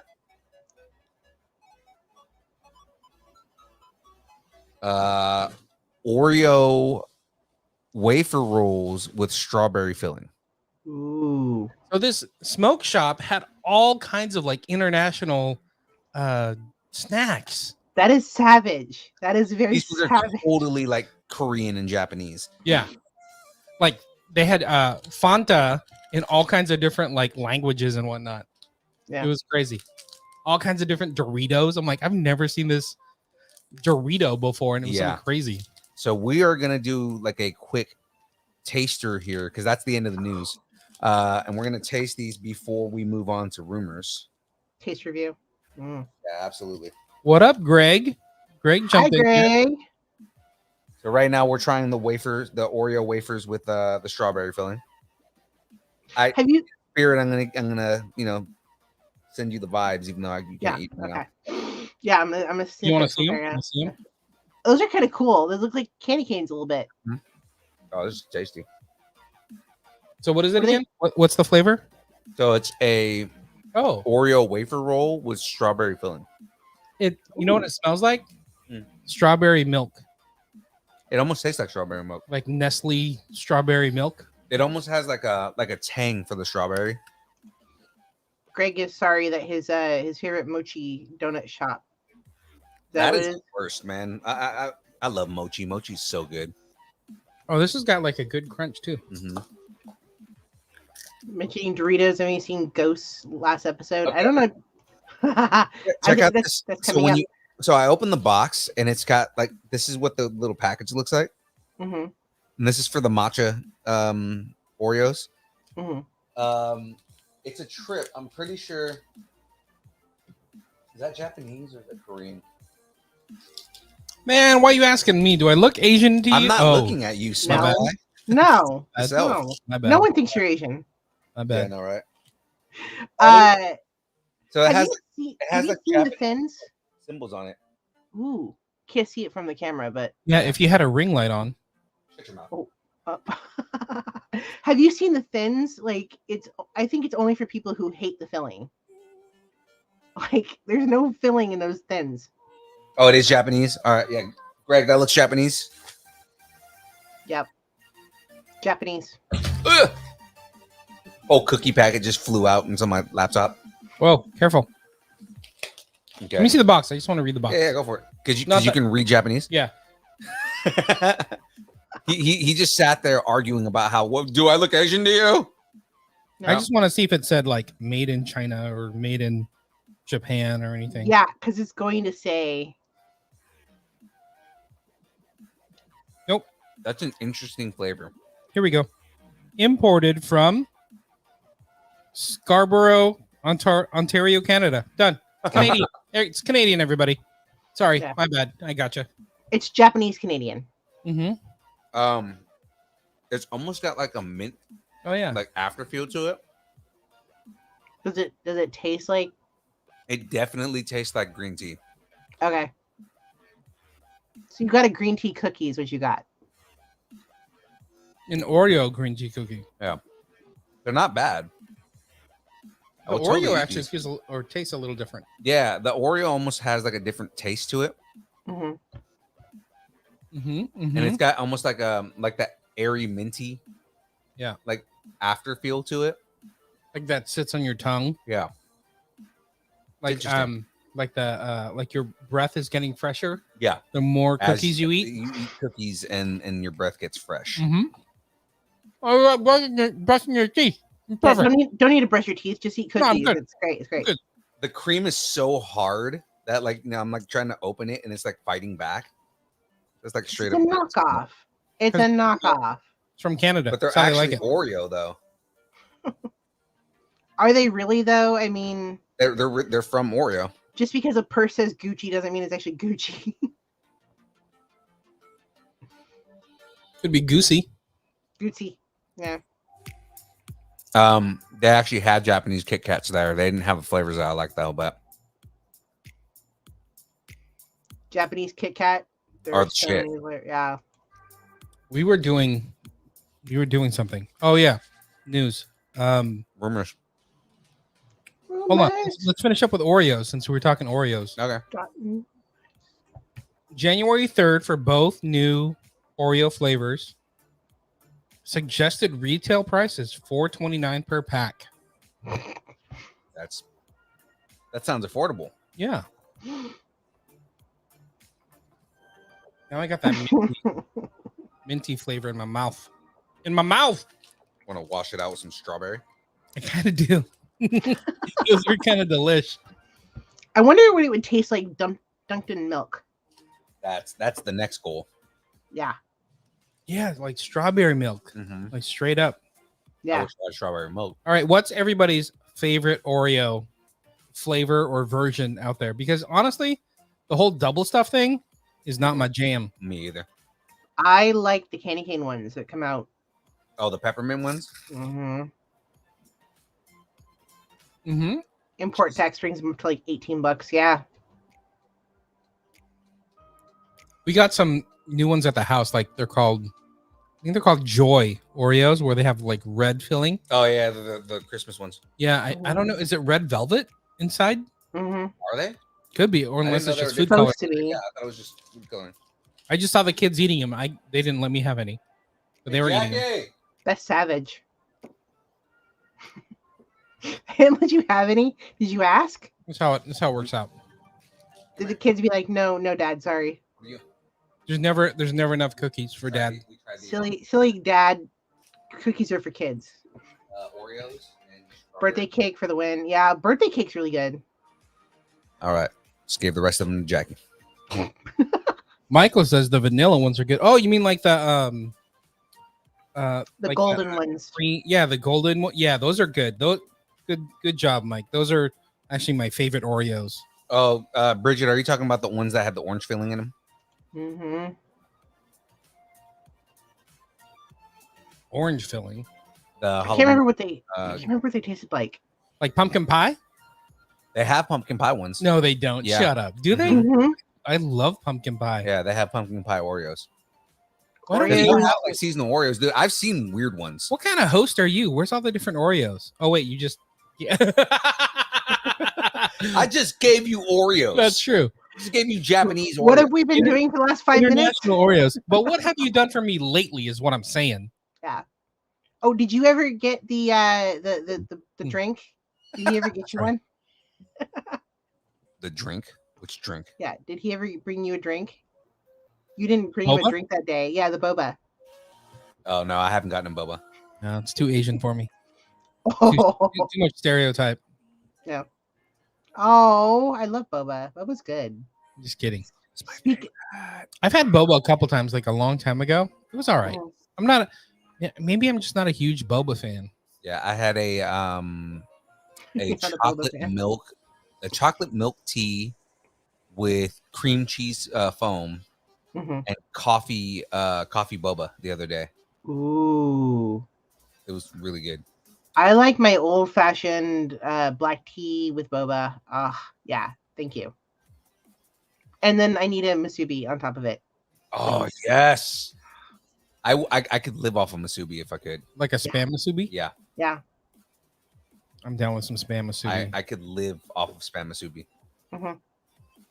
There's actually really Anyways. amazing.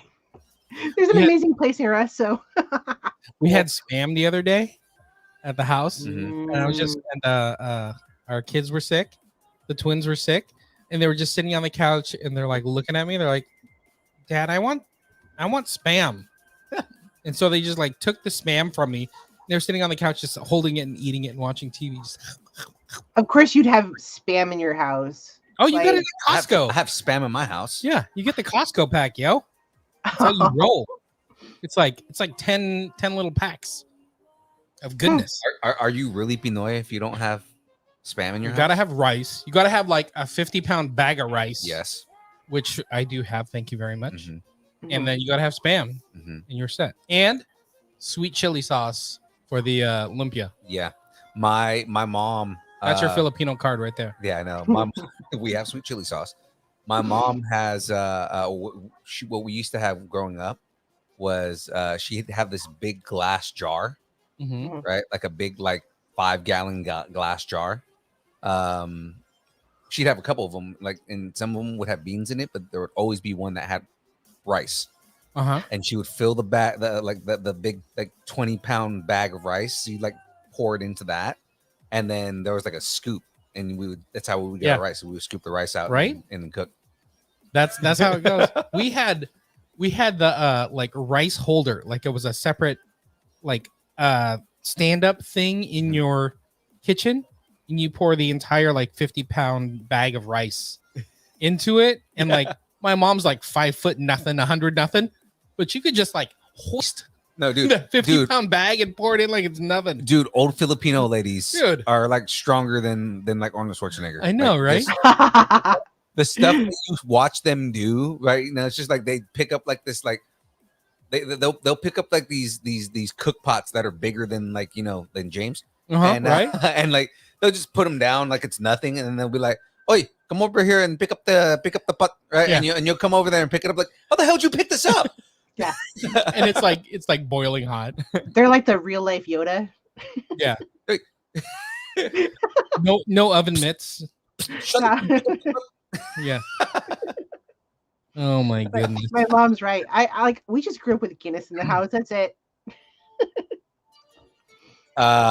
James knows better than anybody. They grew up with Sundergal in the house. San Miguel? What was that? Oh, San Miguel? Filipino beer. Oh, San Miguel. Oh, yeah, Yeah. yeah. I'm look at you, kidding. That's super ethnic. Right there. Yeah. San Miguel, that's the beer of choice. Mhm.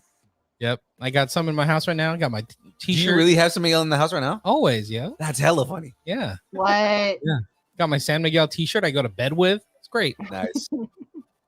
Anyway, where were we? Oh yeah, food, Oreos, news. Who's ready for some rumors? Are you ready for some rumors? Let's get back to business here. Starting rumors. Starting rumors. That's what we're going with. Oh, okay. You want me to actually play? No, song? no. We're just gonna record him singing it from now on. Yeah, I just like exactly. you dancing to it. The lip thing that you were doing. We're gonna stick with that. Anyway, Starting rumors. Starting rumors. Starting rumors. Okay, that's enough. no, it's perfect. It's the perfect amount. Okay, I got some Star Wars rumors. What we got? All right, so Jon Favreau, Dave Filoni, The they're- gods. They're like our Star Wars Yeah. gods, right? The gods. I Because mean, they're doing everything right. Exactly. And they're bringing back all the nostalgia. They know how to introduce things that we've seen in the books, Right. or reintroduce things that were from the original trilogy or whatnot, right? We're in love with everything they're doing. Yeah. So in the latest Book of Boba teaser, I guess, I don't know if they call it a trailer. I think it was just a teaser. Mm-hmm. Mhm. So there's a shot of Boba walking into a building, Mhm. which we've kind of seen before in a deleted scene from Star Wars: A New Hope. Mm-hmm. And it's when Luke goes to Toshi Station. To get some power converters. So, I mean, it makes sense, right? So, Yeah.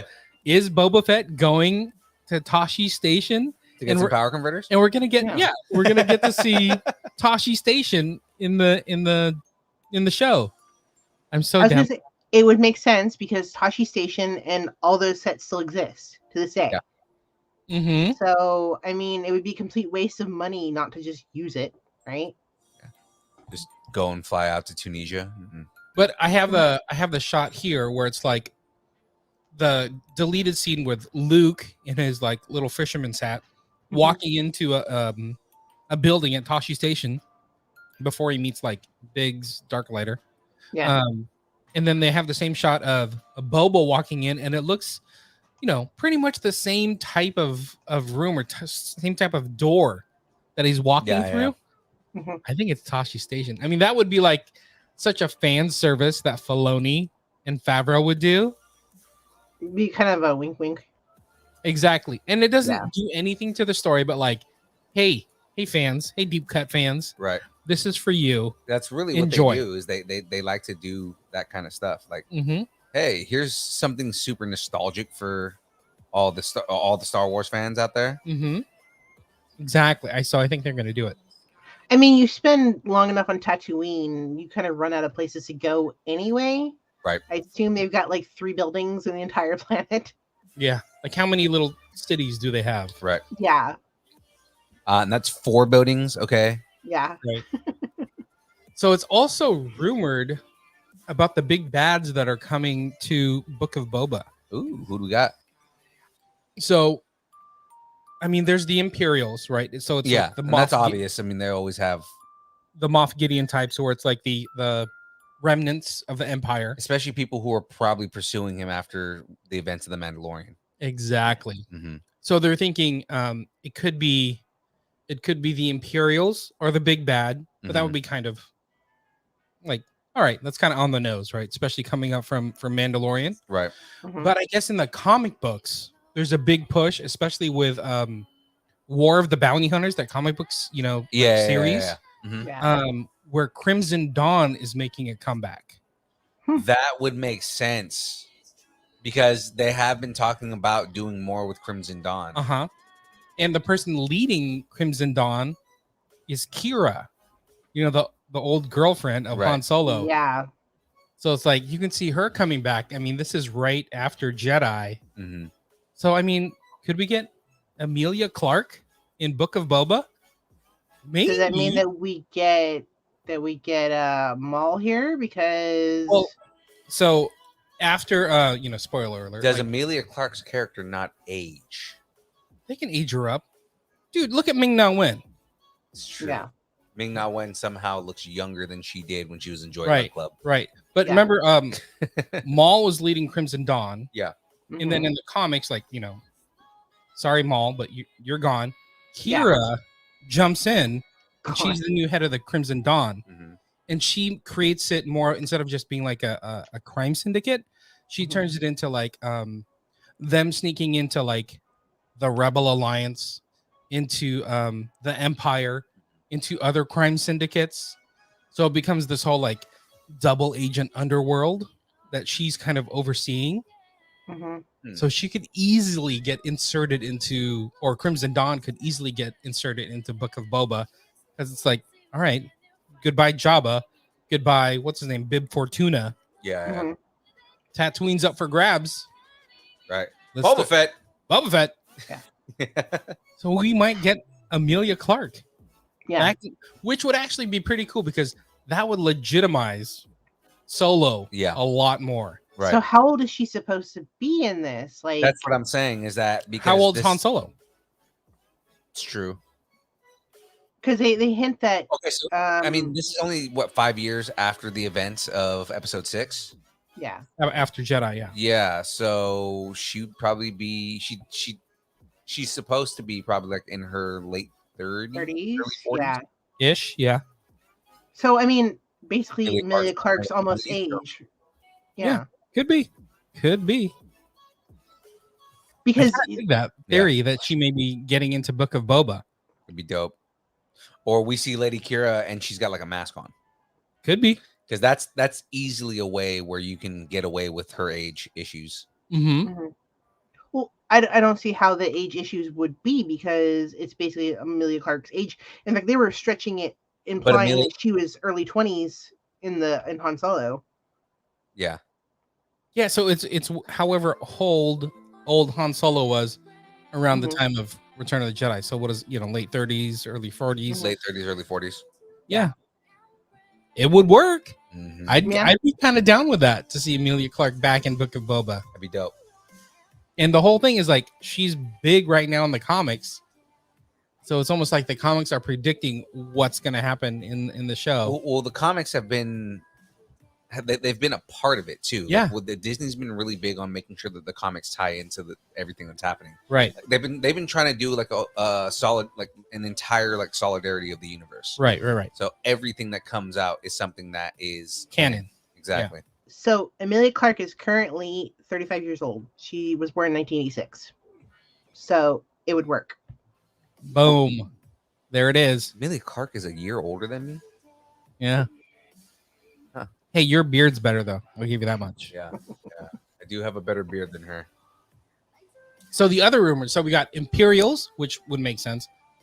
Kira coming back. Right. The other one is Omega from Bad Batch. Omega. It makes sense. Yeah. Because the thing is that they left that storyline off and they said that you're going to see Omega again, but just we don't know where. Right. It would make sense for her to be not necessarily a villain, but some type of antagonist. Exactly. Like she doesn't necessarily need to be a villain. She could just be somebody who is making trouble for Boba, for you to find out that it's little sister.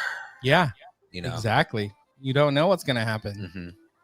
So all these stories, like Book Especially of now Boba. that Boba has a sister, which is pretty fucking amazing. So Yeah. Ooh, Boba finding and she'd be old by now. Mm-hmm. Yeah. I think technically, even though she came after, I think she was older than Boba. Was she? No, because Boba was still No, a but they kid. aged her up.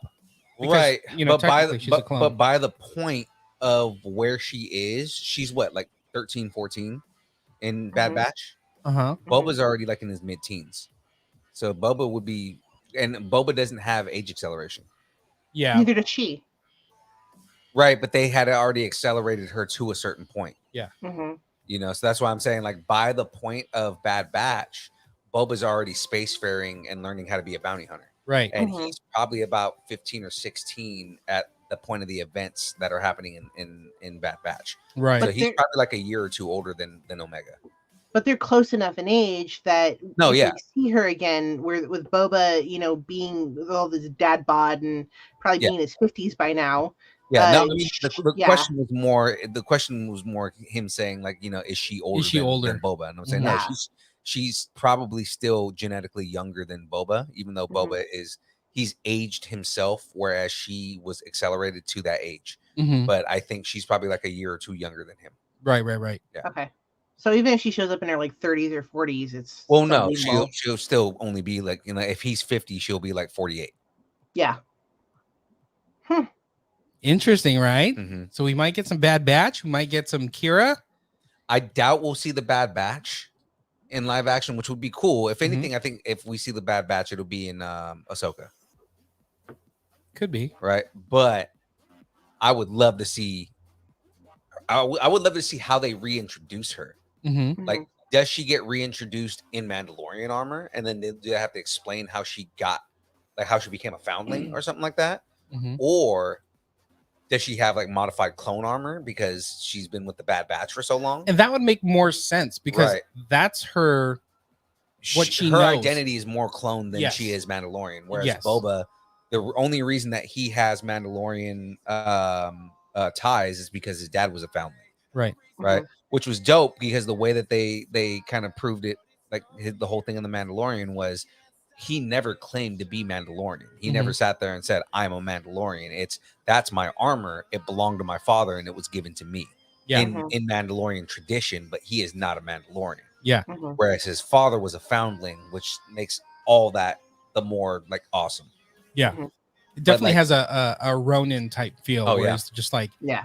and samurai without a master type. Yeah, thing. which I mean, like there's a lot of that in Star Wars where you have people who follow that Ronin archetype.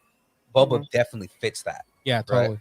Right? But I would love to see what they do with Omega, because I'm sure when she shows up, inevitably, if it's not in this show or if it's in the future, when Omega inevitably shows up, she's not going to show up with just her face. She's going to be covered. They're going to show her as some type of antagonist for a while, and then it's going to be a big reveal that she takes off whatever mask or helmet she has on, and that's Omega. Yeah. Right. I'm sure they modeled that off of somebody too, knowing that in the future somebody's going to play Omega. That's a good point. Well, they're also hinting that we're going to see some of the other characters that are showing up, like Ezra, and that's also for Ahsoka. Yeah, that's the whole thing. So, like that's why I was saying, like, if we see anybody in the Bad Batch, they'll show up in Ahsoka. Or if we see Ezra Bridger, or we see, I mean, we know we're going to see Sabine Wren because they cast her. Right, so we're gonna see Sabine Wren show up and things like that. Like those are characters that are gonna be awesome crossovers.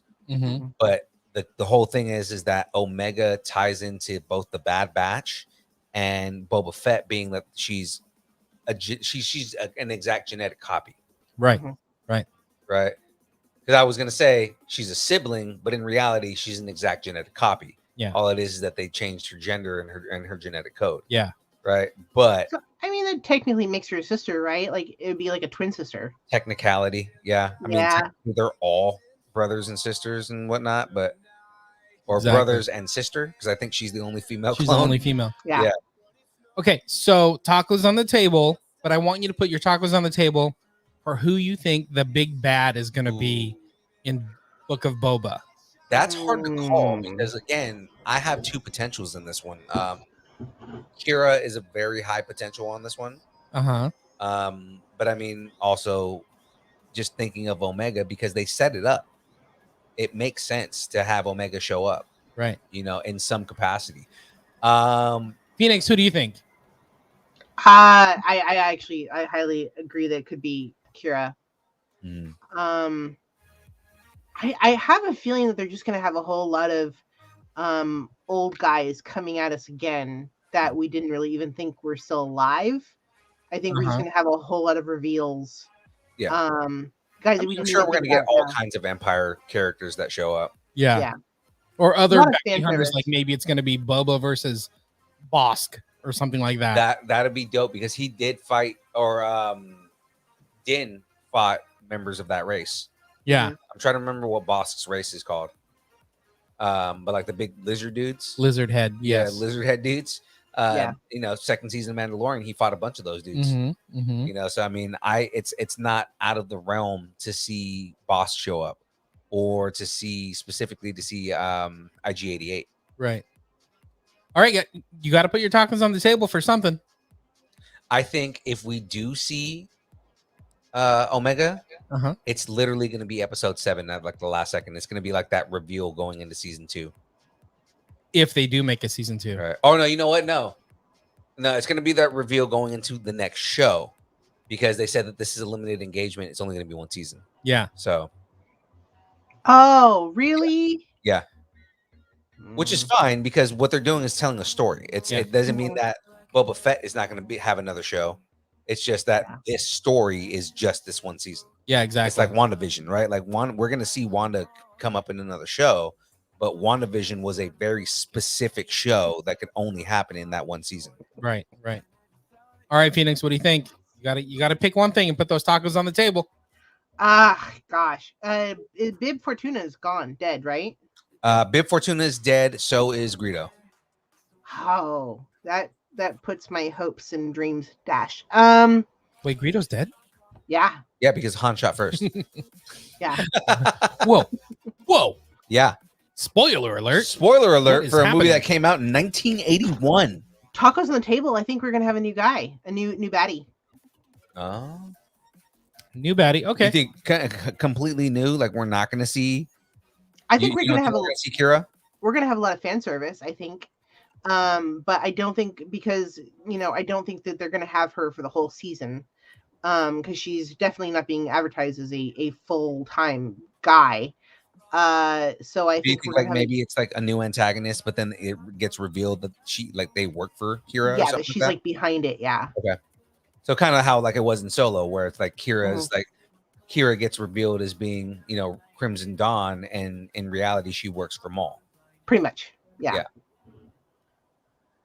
I think it's gonna be Kira because the setup is so there Yeah. for that like huge reveal. Right. Mhm. Because she was in Solo. Mhm. She's big in the comics right now. They've set up the storyline for it to be a perfect antagonist for Mhm. Boba, and it's a huge name, Mhm. right? Yeah. And a recognizable face.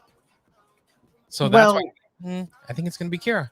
I mean, after he cut himself out of that ship without opening the hatch, come on, dude. I mean, he may be a big problem too. So we shall see. My tacos are on the table for Kira. All right. I got one more rumor for y'all. What we got? All right, so Batman or the Batman Mhm. is coming up, right? Right. So we're like 3 months away from the Batman. I guess there's rumors that there's 2 different versions of the movie floating around the studio, Ooh. and they're trying to decide which version they like better. Of course they do. Wait, 2 endings or 2 I different versions of the Probably 2 different versions of the Yeah. film in general, like probably 2 different storylines. So is this like a Justice League deal again? let me No, I explain this I part think it's because probably just alternate versions. yeah, there's a little bit of a rumor Mhm. about which storyline that they're going to go with. So, actor, how do you say his last name? Barry Keoghan? Keegan? Keegan. Yeah. Keegan, best known for his roles in like Dunkirk, but he was Druig Mhm. in Eternals, right? Mhm. I guess he was cast in the Batman as Officer Stanley Merkel, like the original partner of Jim Gordon, right? He's playing Merkel. But Small play Merkel. check this out. His brother put on social media that he's claiming that Barry is playing the Joker in the Matt Reeves film. Oh. What? So maybe it was like a setup that And the post was deleted. that Stanley Merkel maybe ended up becoming the Joker or some kind of ties like that. I would be very upset if they did that again. I don't want origins for the Joker whenever it comes to the Joker. Origin stories or just showing who he was ahead of time it's too humanizing for a character like the Joker. Stanley Merkel in the comics, if you know anything about Merkel, he usually tends to be a very big dude. He's like former special forces. There's actually in Batman Year One, very famous fight between him and Merkel, between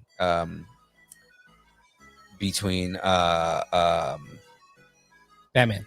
no Gordon. Gordon, between Gordon and Merkel, because like Merkel, basically they're tired of Gordon being like the goody two shoes, Right. so Merkel puts on a mask and like beats Jim Gordon with the baseball bat Oh, and tells him like just go home and everything's gonna be okay. yeah. And then Gordon gets in his car and follows him, and I guess he goes and like gets drunk at a party or something like that. Mhm. Waits for him outside. As he goes and drives off, Gordon runs him off the road and then beats the living crap out of him with his bare hands. Right. And just like there's just this whole thing, like the whole point was that Gordon didn't seem like he was that big of a guy, but he's also former special forces, Mm-hmm. and he knows how special forces dudes fight, so he just beats the shit out of him. So yeah, I mean, what's his name? Barry Keoghan. Mm-hmm. They're trying to decide if they want him or his character, his version of Stanley Merkel, to play a part in the Batman. Yeah, and I mean Merkel plays a big part in Gordon, you know? Right. So I mean, if you're telling a story where it's the origins of Batman, Mm-hmm. it's supposed to be year 2, right? You have to have a Jim Gordon who's still a detective, because he's probably not, he's not the commissioner at this point, Right. No. And you have to have like a Jim Gordon who is I'm trying to do the right thing and clean up the Gotham Police Department, and you have to have that that partner who is super corrupt, like Stanley Merkel. Who's the other Yeah. officer that I'm thinking of? He's played by Daniel Logue in Gotham. The other officer that's always kind of opposing Batman and Jim Gordon. I know who you're talking about. I don't know why I can't think of it. But, while you're looking that up. Yeah. So do you think we're going to get the Joker or a version of the Joker in this Batman film? Almost don't want Joker in this. Again, I want it to stand on its own, on its own too. I feel like it's lazy including the Joker because That's probably why Warner Brothers is like on the fence with this, right? Yes, they could set something up for the future, but Flask, Officer Flask is another dude. And what's the dude from like I can't think of his name. I can't think of his name. He was big in like the animated series.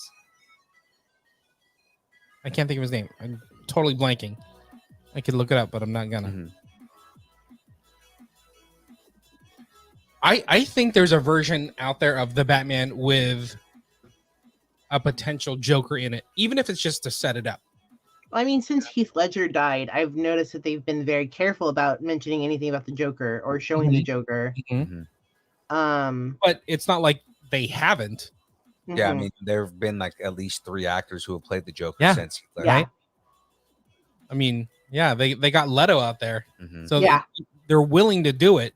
They're willing to move on. It's just a matter of. And then they did the Joker in Gotham. Yeah, exactly. So we'll see. Tacos on the table. 2 different versions of the Batman right now. Oh yeah, tacos are on the table. I just knowing how studios work, there's probably more than just 2 versions of the Batman. Could be. Phoenix, what do you think? Yeah, I think that there's several versions, and a version of the Joker. I think there might be. I just really want this to follow Long Halloween. That's really what matters. I don't want the Joker though. I don't want him. Joker wasn't a part of Long Halloween. It was mostly Two-Face, Penguin. The main villain is Calendar Man. And it's just kind of like Victor Zsasz is another big one that's in there. And I mean, we get Victor Zsasz in almost every iteration of Batman, but I want to see like a fully realized Victor Zsasz with like all the scars on his body, and he's just like a maniacal knife dude, Right. I am hoping that it's not Joker, and we see some of the more like Mr. Freeze, or like bring back some of the stuff we haven't seen in a really long time. Well, like I said, this is supposed to be a detective thing, and it's really supposed to be mostly around. From what I know, 2 confirmed is going to be Penguin and Riddler are going to be in this, right? Yeah. But like I said, like I want to see Calendar Man. Just because you're not going to expect Calendar Man, and he's not that big of a villain in the mainstream. Right? So it'd be kind of cool to see them actually follow Long Halloween and, have this guy who does ritualistic murders on calendar dates. Harvey Bullock. That's who I was thinking of earlier. Harvey Bullock. Yeah. When you were talking about like a bigger guy, I'm like Harvey Bullock. That's what I pictured in my brain. Anyways. Yeah, I think there's a version of Joker, and I understand why they're hesitant on I kind of don't bringing want it to the live screen. Especially in a new adaptation where they're looking to make this some kind of series, right? And if they want to redo another Batman v Joker type thing, those are my rumors. All right. So, did we want to do almost like the first part of Don't Cross the Streams? We can. Yeah. Let's do it. So, ladies and gentlemen, if you're not familiar with Don't Cross the Streams, this basically is something that we do to essentially tell you about what to stream. Yeah. Especially during the holiday season, right? Yeah. And that's kind of what we're deciding to do here. We're probably going to do part of it this week and part of it next week. But since we have Phoenix on, we're going to have her do her recommendations on the different platforms. Yeah. I think it's a good way to hit it. Yeah. So that being said, Phoenix, take it over and tell us what you recommend on the different streaming platforms. Well, All right, we'll go on to, and we don't have to do all of them, I don't think, because some of them I'm still watching.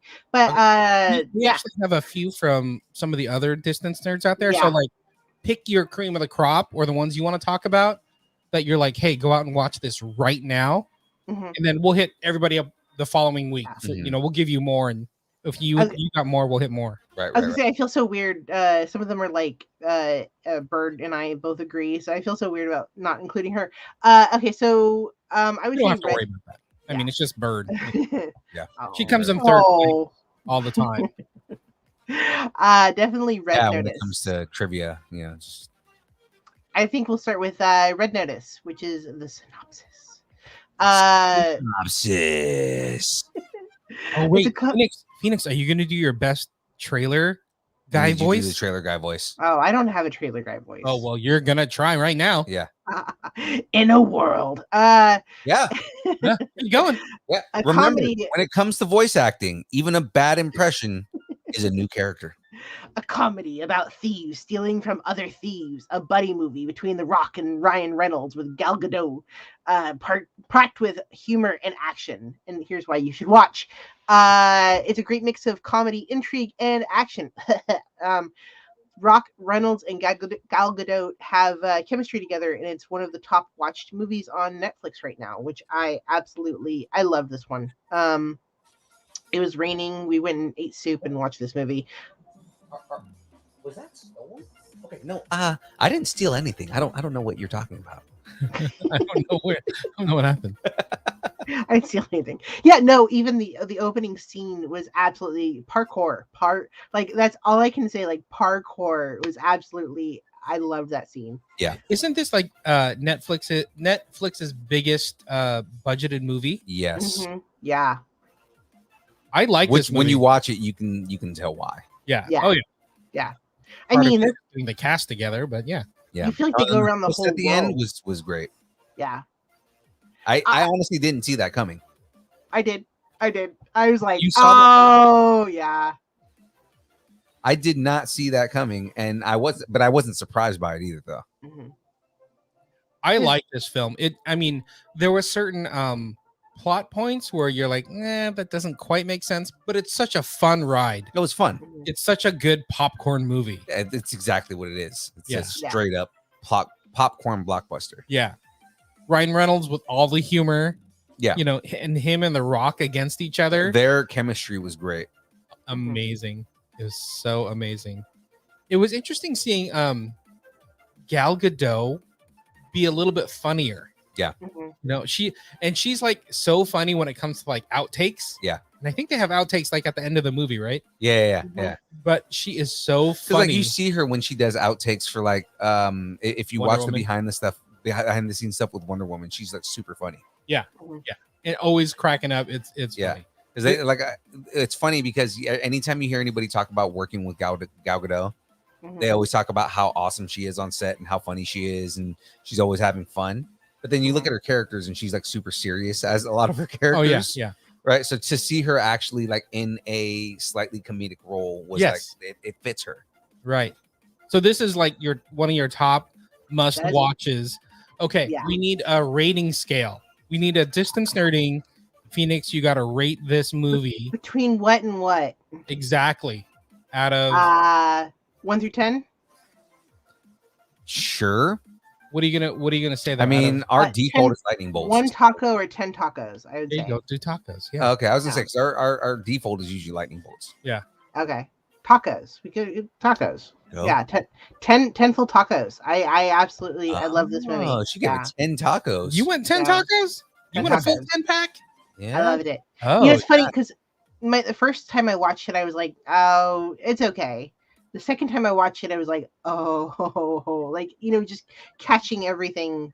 I tend to watch everything because, I studied film and they always teach you watch it 3 times. So yeah, it's funny because you watch it the first time, you're like, oh, you're just taking everything in. Watch it the second time, you're like, oh, yeah. Third time, you can really fully enjoy the nuances. So 10 Fabergé eggs out of yeah. 10 Yeah. rippling mussels. Yeah, 10 Cleopatra eggs. Yeah, out of 10 Dwayne the Rock Johnson biceps. Out of 10 shirts that Dwayne the Rock Johnson can't fit in. Exactly. Cool. I like it. What else you got? And you can jump around. You can totally jump around. This is let's go into actually let's go into Loki. And I don't, and it's funny because I'm sure you all saw what I wrote there. What is the name of this one? Loki. You've never heard of it. You guys ever heard of that? Yeah. Luki? Lucas? Yeah. Lucas. Lucas Okay. Arts. Yes. It's Star Wars. Luca. Yeah. No. Luca. Oh yeah. Okay. Silenzio Bruno. Yeah, Silencio Bruno. Silencio Bruno. Actually, I probably should have put that on the list. That was a really good movie too. Okay, so Disney Plus. Plus, yeah. Actually, no, wait. Did you want to stay on Netflix? We'll stay on Netflix a little bit. It's your show. If you want to go. Let's go back to Netflix. We talked a little bit about Cowboy Bebop. I loved Cowboy Bebop. And it's funny because I told a friend of mine that I looked at the anime and the live action as completely two different monsters. Where, like, you have to enjoy whenever you have a live action versus an anime, you have to look at them as two different entities, where you're not going to get everything. And that's what I did. And I really, really enjoyed it. It felt sort of like an old 70s cop show, where I really, really liked that part. So, yeah, I mean, Cowboy Bebop. Synopsis basically is a post-apocalyptic world where Earth has been largely uninhabitable. The story takes a ragtag group of bounty hunters known as cowboys aboard the spaceship Bebop as they traverse planets and moons in search of wanted fugitives. Each cowboy contends with shadows from the past they can't outrun. Why you should watch? It's recently canceled now, but it's worth a watch. It's a live action of the anime series. I think it's worth a watch just in general too. If you liked the anime, it's worth it to kind of see how they adapt it. I'm interested in seeing it too. It looked beautiful. It looked like a nice adaptation of the anime, but in real world. So I'm interested. I want to be a cowboy. Yeah, I want to be a cowboy. In fact, the very first scene where they have that gun, I was like, oh, that is so cool. They did a good job with that. Yeah. And even like the special effects, like the ships and whatnot, it looked really good. It looked really good. Okay. Cowboy Bebop. How many jazz hands are you giving this? How many space jazz hands?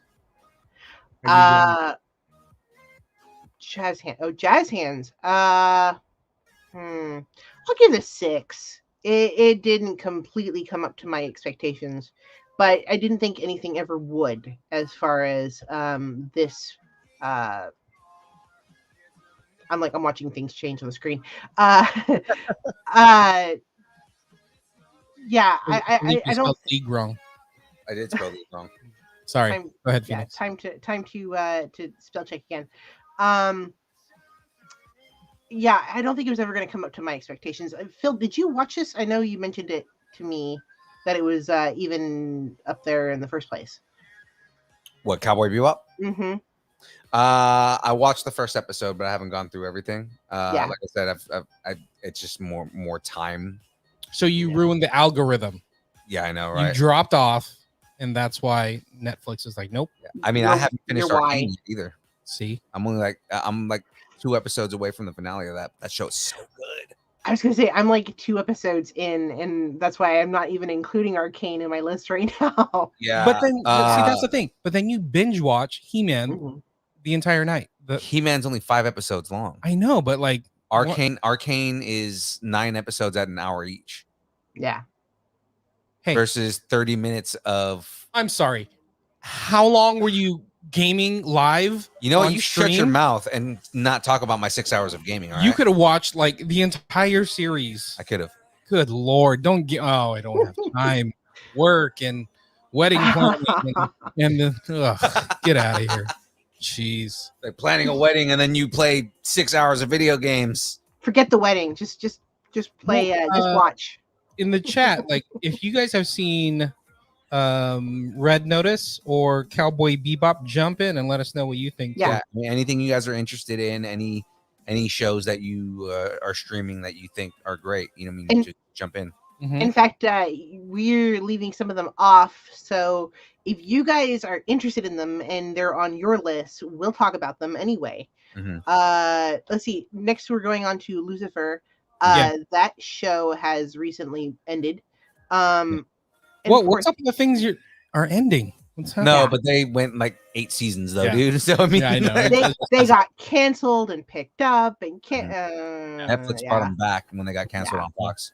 They pull up Bezos and Yeah. brought it back. Mm-hmm. I'm gonna use the bathroom real quick. Yeah, Not it's that you guys fine. need to know. Yeah. Yeah, I showed Red Notice. I was just saying we ate soup and watched Red Notice, which was really it was a nice time. Anyway, so going on to Lucifer. Lucifer is a devil is in the details, or maybe he's in LA. The devil Lucifer from the comics by Neil Gaiman moves to LA for a very extended vacation, which vary because they kind of imply that he's been there for a couple of years. Yeah. Which is like thousands of years in hell. Yeah. Like he's been like gone a really long time and everything's going to hell in hell. Pulled between heaven and hell, he teams up in an LA detective solving crimes where there may just be more to Chloe Decker than meets the eye, which, Right. He falls in love with her over seasons, and it's just sort of a will they, won't they, will they, won't they. Right. It's Neil Gaiman. I mean, Right. yeah. Why you should watch everything Neil Gaiman touches is gold. The show is funny and sexy, and it's actually part of the So you have it written as part of the MCU, but it's not part of the MCU. not part of the MCU. Ghost Rider. So what you had on here is that Ghost Rider works for Lucifer. Who you're thinking of is That's right. What's his name? Because there is Lucifer mentioned in the MCU. But that's why I not, always get confused. No, it's not Lucifer. He's the other name. It's killing me now. We spent the entire WandaVision waiting for him to show up, and he didn't show up. What's his name? I was half paying attention when I wrote these. Hold on, I got it here. I'm gonna pull it up right now. See, this is what happens when I mix DC and MCU in my head.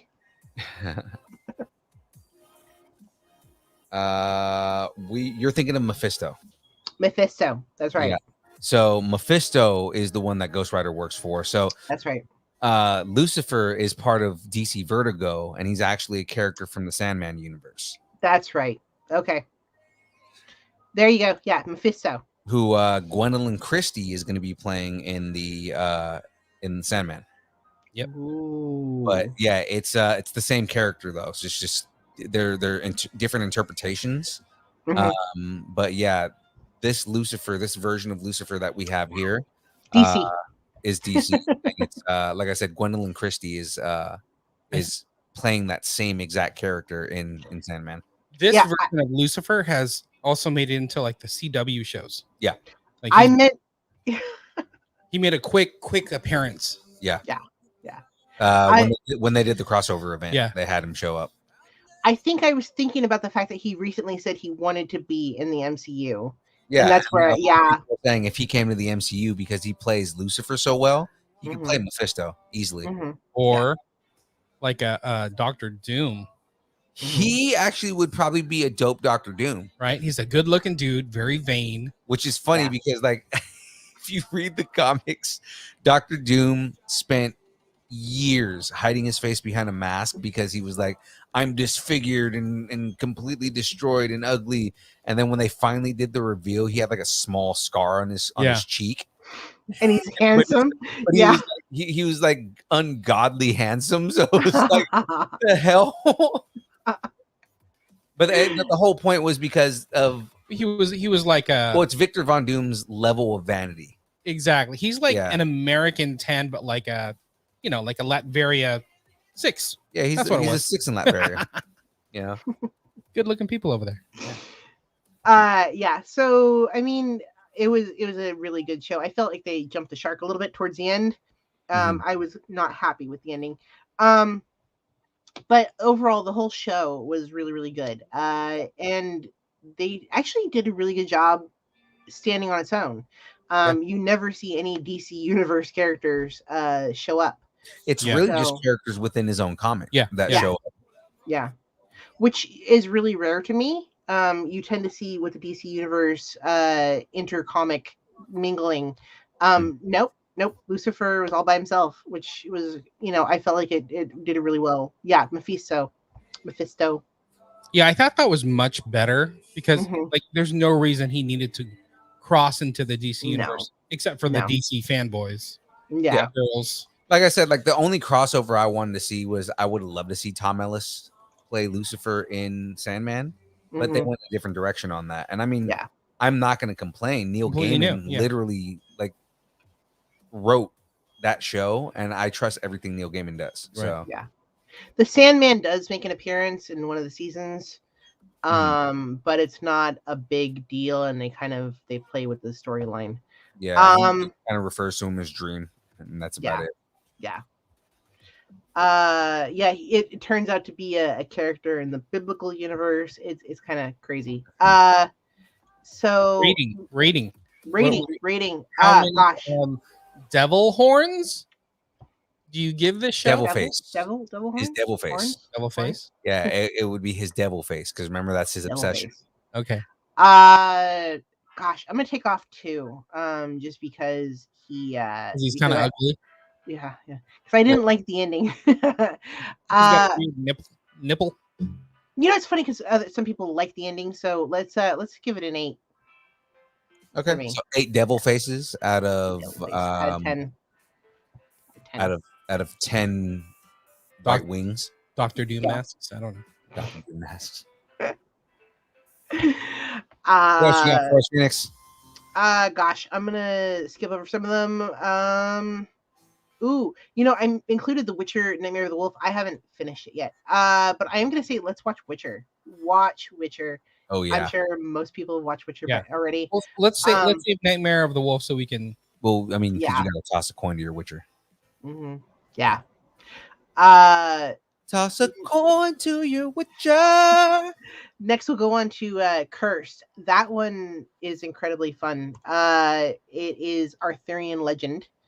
Yeah. Is that still on? What is that? Netflix? Netflix. Okay. Yeah.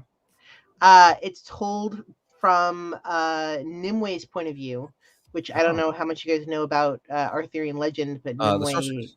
yes, the sorceress. Yeah. Yeah, the sorcerers. Mm-hmm. That's- And kind of on what's the same Merlin's level of magic. She's incredibly powerful, almost as powerful as Merlin. In fact, it is Darth, the guy that I think it was. I never watched The Witcher, but I just realized Henry Cavill is The Witcher. You just realized this? How are you? What happens when you leave your room and go like to the living room? There's so much information that is I know. lost. I know. But the information that I do know is that Bridget's got 10 tacos Yeah. 10 waiting, tacos. so Yeah. I'm down I with don't that. know which tacos there was. Yeah. Yeah. I don't know. Arthurian legend. Arthurian Nimue. legend, Nimue. You have Yeah. like 3 big like sorcerers in Mhm. most Arthurian legends because it's usually you have the 2 good ones. Where I guess they're more neutral than anything, but Nimue and Merlin, Mhm. and then of course opposite of them is Morgana Le Fay. Yeah. Which you get all 3 in this show. Oh, Um, Morgana Le Fay's in this too. Yeah, Morgana Nice. is Arthur's sister. Nimue is in love with Arthur, and Merlin is kind of a doddering drunk that has lost his powers, and that's kind of Interesting. what they deal with the whole show. In fact, they do a little nod to the fact that Morgana was in a nunnery for a while. That's which interesting. You hardly ever see. Yeah, it was a really good show. It's yeah. still going on, isn't it? Mhm. There's It's, multiple seasons of it. Season 2 is coming. That's it. Yeah. Mm-hmm. I think I started it. Yeah, that's right. I hadn't even heard of this one. Yeah, it takes a lot to follow. Uh-huh. You have to be really into the Arthurian legends to understand and see every nod. It's almost Right. it's like a early century fan service. Right. A lot of Easter eggs for Yeah. Anyone King who Arthur likes fans. Yeah, Yeah. I mean the one that I still haven't seen that I didn't realize came out and I want to watch is the Green Knight, Oh, yeah. which is another Arthurian legend. Mhm. So, Which one is that one on? That was out in that was in theaters. theaters. Oh, okay. Like recently, like within like 2 months, 3 months ago. Mhm. I have to okay, so spoiler-ish, it ended up on a cliffhanger. So yeah, season 2 should be really amazing. Yeah.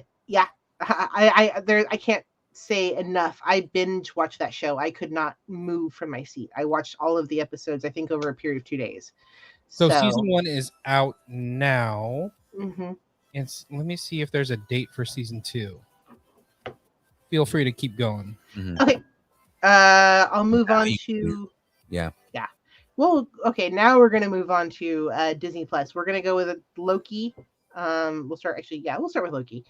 I'm sure you guys saw that I wrote Tom Hiddleston's hot. What more do you want?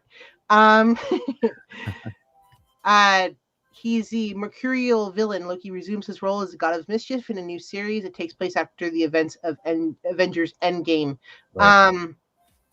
Basically, they changed time right at the end of Endgame.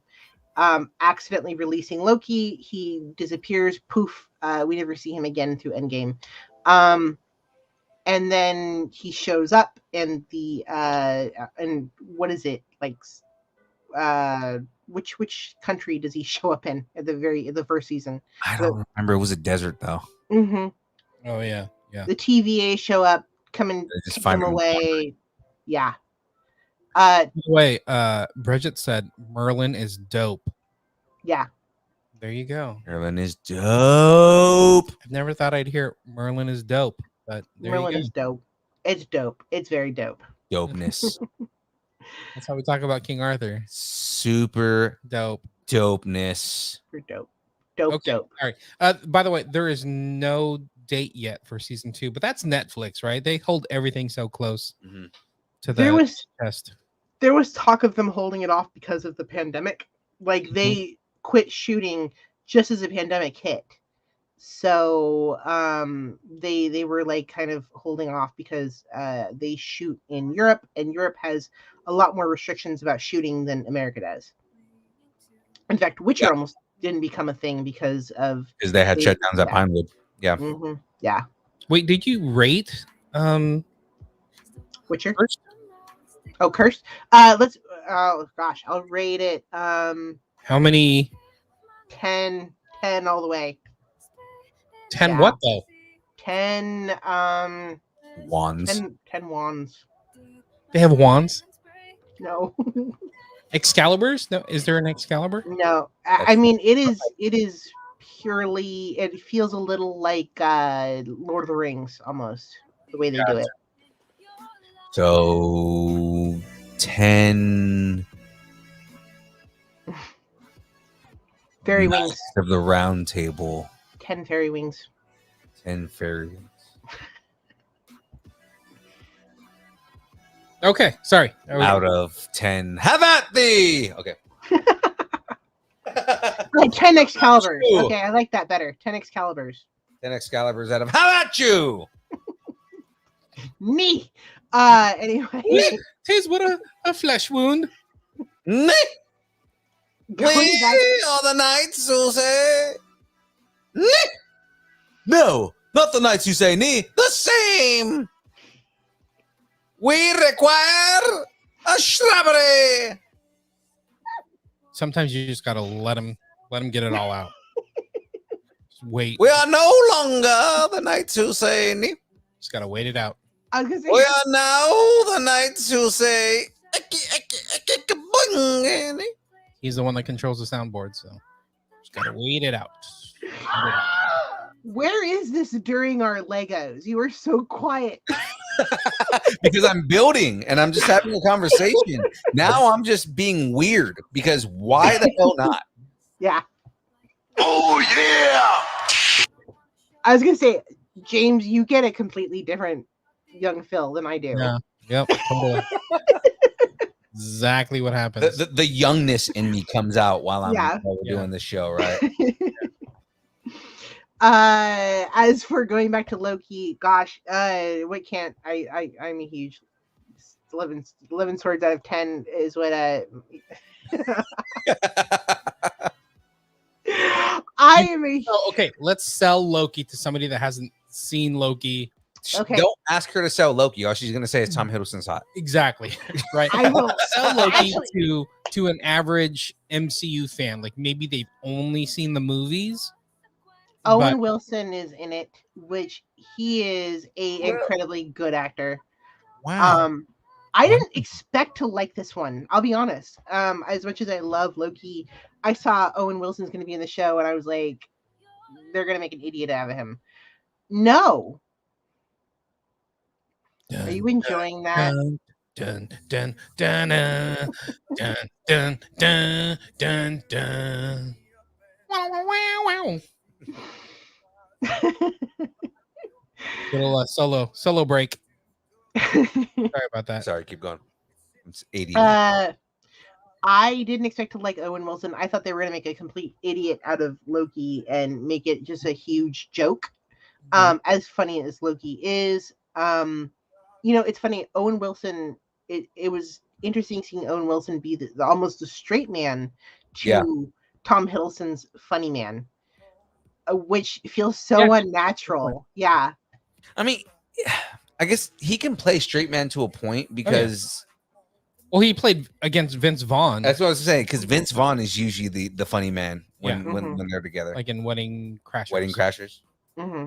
So if I was, buddy, you have to. If I was just an average MCU fan, and you're like, the shows I don't want to invest, give me one show to watch, and you say Loki, why Loki? Well, why? Okay, so I put at the very. Loki kicks off the multiverse story arc that will be affecting all of the other characters eventually. Yes. Which, it's always nice to see the why, because they almost explain it. It's been told to me, I can't really say why, but it's been told to me that we will see repercussions of Loki in the other movies. Oh yeah. And it's been pretty obvious that Do we spoil it? I mean, if there's one MCU show, like a Disney Plus show to watch, it's Loki. Yeah. One, because it's incredibly good, but it is the one that has the most ramifications on the MCU as a whole. Yeah. So I totally agree. Yeah. This is the one MCU Disney Plus show to watch. Yeah. And I mean, I'm going to hint that we see a window towards the end of Loki that we may see again. So I'm just saying. This is the big bad for the entire phase. So no, I mean, we're gonna see Jonathan Majors everywhere pretty soon. Yeah. In fact, I'm surprised that they're kind of holding him back now. He even said the version of Kang that he's gonna play in Quantumania is completely different from the one we got in Loki. Yeah. So like he's been talking about how fun it is to play Kang, because he said he's already played it more than once. Yep. We just haven't seen it more than once. We've only seen it once so far. But he said he's played the character a couple times at this point, and he said that it's been fun because he's been able to play a completely different character with different motivations and different thoughts and different everything. So far, every time he's played the character, it's been completely different. Which makes me excited to see how many more times we see Kang before we actually go up against Kang the Conqueror. So have we seen Kang anywhere else other than Loki is what I want to know. Well, for sure the other thing is Quantumania, but I want to see, I'm wondering after the interview that I saw him in, like, what other properties that he's been in, because he's said it's more than just Loki and Quantumania. He's played the character more than once in other iterations of Marvel properties. Which leads me to believe the theory that you had maybe like 2 weeks ago, that we get the version of Kang with Kang Industries where he buys out a building in New York. Mm-hmm. I don't think he's the one that bought Avengers Tower, but I think we are going to see Kang Industries. Have you seen Hawkeye yet? No. Don't say. I'm not saying No, anything. I know who shows up, and I'm not gonna gonna. Let's move on from Is he? from But, that. but no, is he the one that bought Avengers Tower? No, we're not going to talk about Nope, we're not going to that. We're not going to that. Yeah, no. Okay. So, yeah, I have theories because it hasn't. There's nothing completely revealed yet. So, but it is. I heard you see him on a cell phone. that. You know, But they Loki. kind of confirm and they mention a name. So Yeah. Loki, I'm going back to Loki because you're doing that thing where you said no spoilers. I'm not. Okay. No spoilers. You're wearing a Spider-Man shirt right now. No spoilers. Okay, Oh, I'm not gonna give those spoilers. so away. back to I'm not- Loki. distance. Loki, I was actually wearing not a Spider-Man looking forward to the Loki show. Like I was like, yeah, I'm into it, but I'll watch it, but I'm not super into it. That's pretty much been every MCU show. I thoroughly Mhm. enjoyed Loki. I've been Yeah. so happy with Loki. And like from week to week, it Mm-hmm. was I was more like I had more anticipation for each episode, more than WandaVision, more Yeah. than Falcon and the Winter Soldier. Yeah. Like They've each week they've to done this week- with every show so far though, because the thing is that with every show in the MCU or in on Disney Plus and everything, Mhm. there hasn't been too much excitement building up around every show. Because Mhm. most people have been like, oh, WandaVision, okay, Loki, okay. The latest one has been Hawkeye, okay, and then you watch it and it's like Hawkeye's amazing. Yeah. You know? But from week to week, Loki blew my mind. That It was feels great. important. Everything Yes. that they Yes. include. Yeah. Yes. Where some of the Hawkeye stuff, the Wanda stuff, and in fact, I'll just make this part of the whole my recommendation because Wanda, Winter Soldier, all the Hawkeye, I recommend all of them because I feel like they tell little bits of the story that we are going to run into. If you like Loki, you should watch Ragnarok. Oh, I didn't even include that one. Save it. Yeah. We'll get I'll- to it like next week. yeah. Because I've heard some good things about that. But yes, save Yeah. it. That's on. Yep. Yeah. So no, Loki feels important. Every episode that they include, they've even got little things in the background. I just watched Loki again because I tend to watch it in the background. Of course you did. Yeah. No, I watched the first episode over and over again. The first 10 minutes. Yeah. No. When he changes. Yeah, Anyway. no, I know what scene you're talking about. I already Yeah, knew yeah, what yeah, scene. yeah, You know, yeah, just like yeah. the muscular woman. It didn't last long enough. Anyway, so I just This went is and saw Asgardian Lila. one of the scenes where he's trying to hit her when she's training him, and I think it's the second episode. There is writing on the little window, and there are people saying that there's a huge spoiler in that little window written. So, and I won't say more about that. Where there may be clues about other characters in the MCU. Mephisto. Yeah.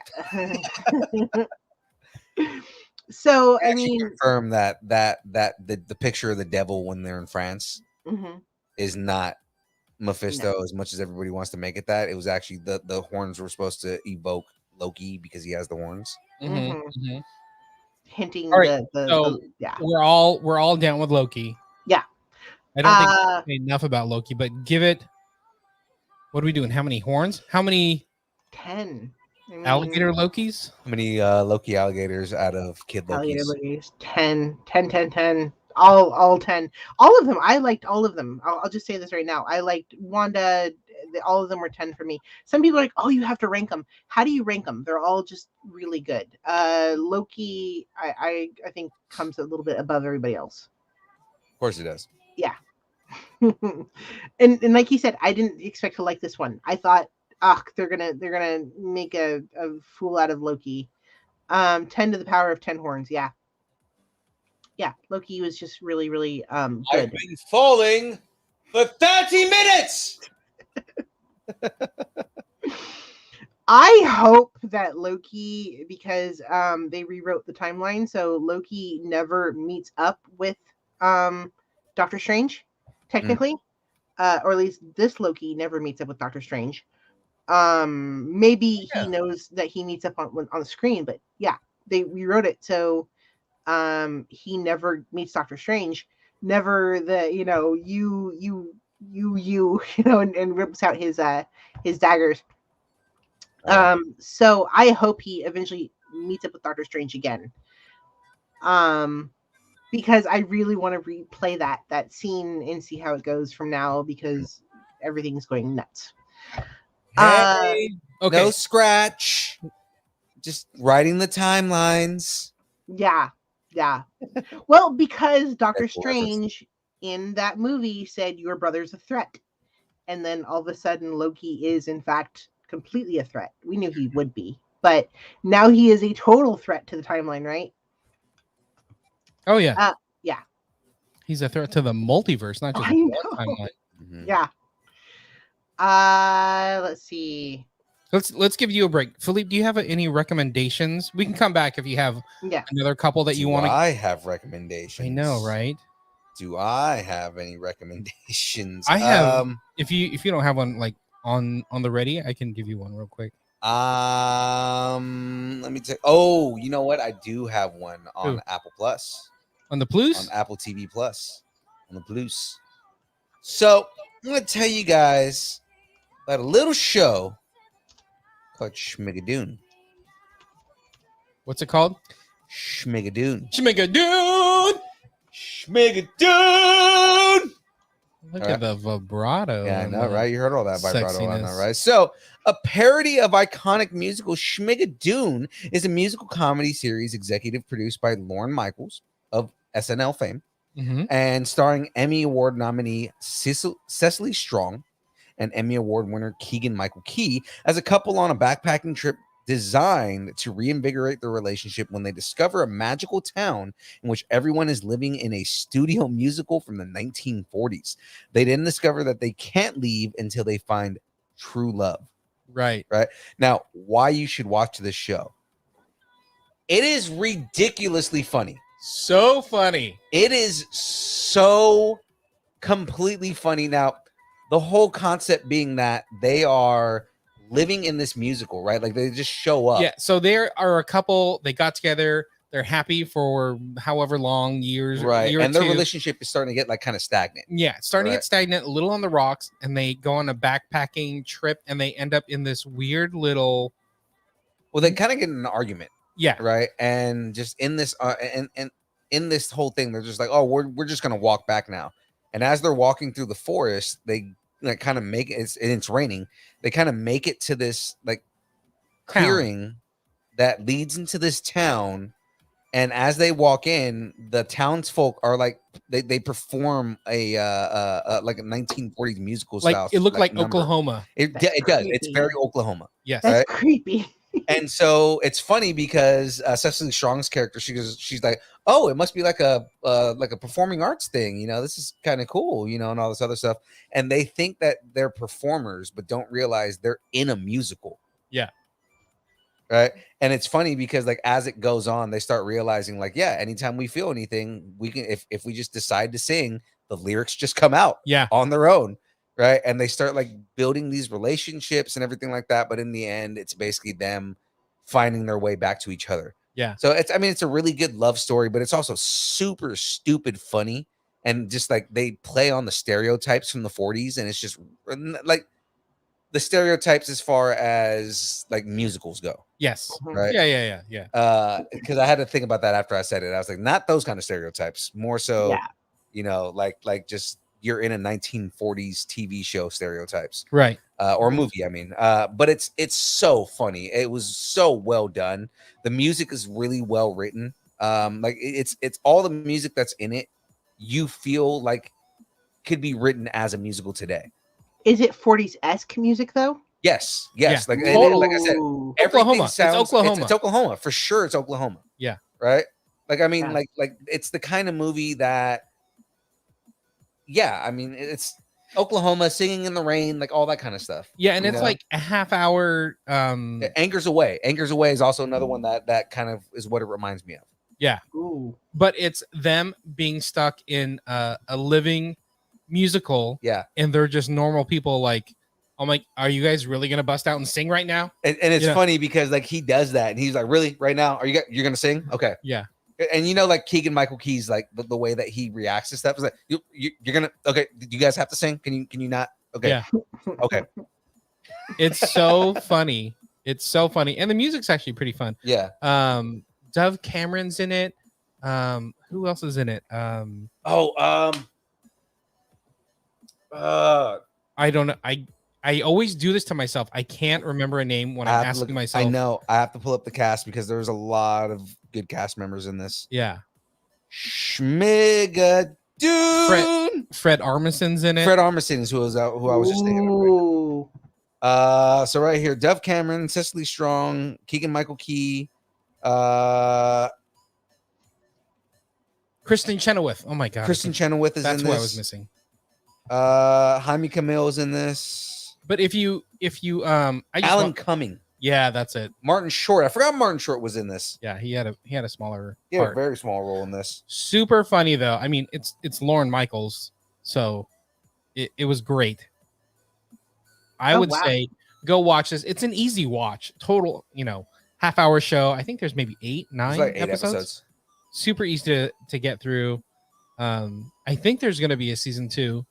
That'd be cool if there was a season 2. So But yeah, I mean, like, yeah, it is so good. If you're looking for something to go watch, highly recommend. and you know what's interesting? Apple TV Plus, right? This was like my second show that I watched on Apple TV Plus. Mm-hmm. I've been happy with both.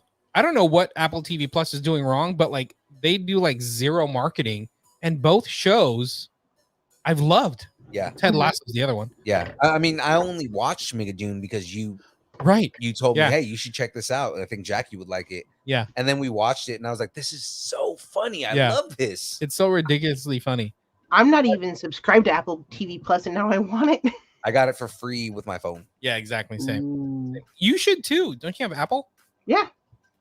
Yeah, I'm pretty sure they give AT&T you. Apple, right? Not AT&T. I have Verizon. Oh, I was gonna say because yeah. AT&T, if you get an iPhone with AT&T, they give you a year of Apple TV Plus. Yeah. Oh. You might want to check though. If you go to just on your phone, you go to like settings, it might give you like, hey, get Apple TV Plus for free for yada yada yada. Okay. Go to settings right now. I'm seeing they've got like 3 months free right now if you buy something Apple. So Okay. yeah. Or There you it's $5. Like it's a coffee. Like I was gonna say it's actually Yeah. not that expensive either. yeah. It's worth it. And I think I haven't started it, but Ray was mentioning Mythic Quest. Yes, Is I've heard about also that one. another They're show? basically D&D players. Yeah. Mhm. Yeah, so I want to check. I What? want to check out. Yeah. What? But I was gonna mention. So okay, Schmigadoon. How are you gonna rate Schmigadoon? I'm gonna rate Schmigadoon.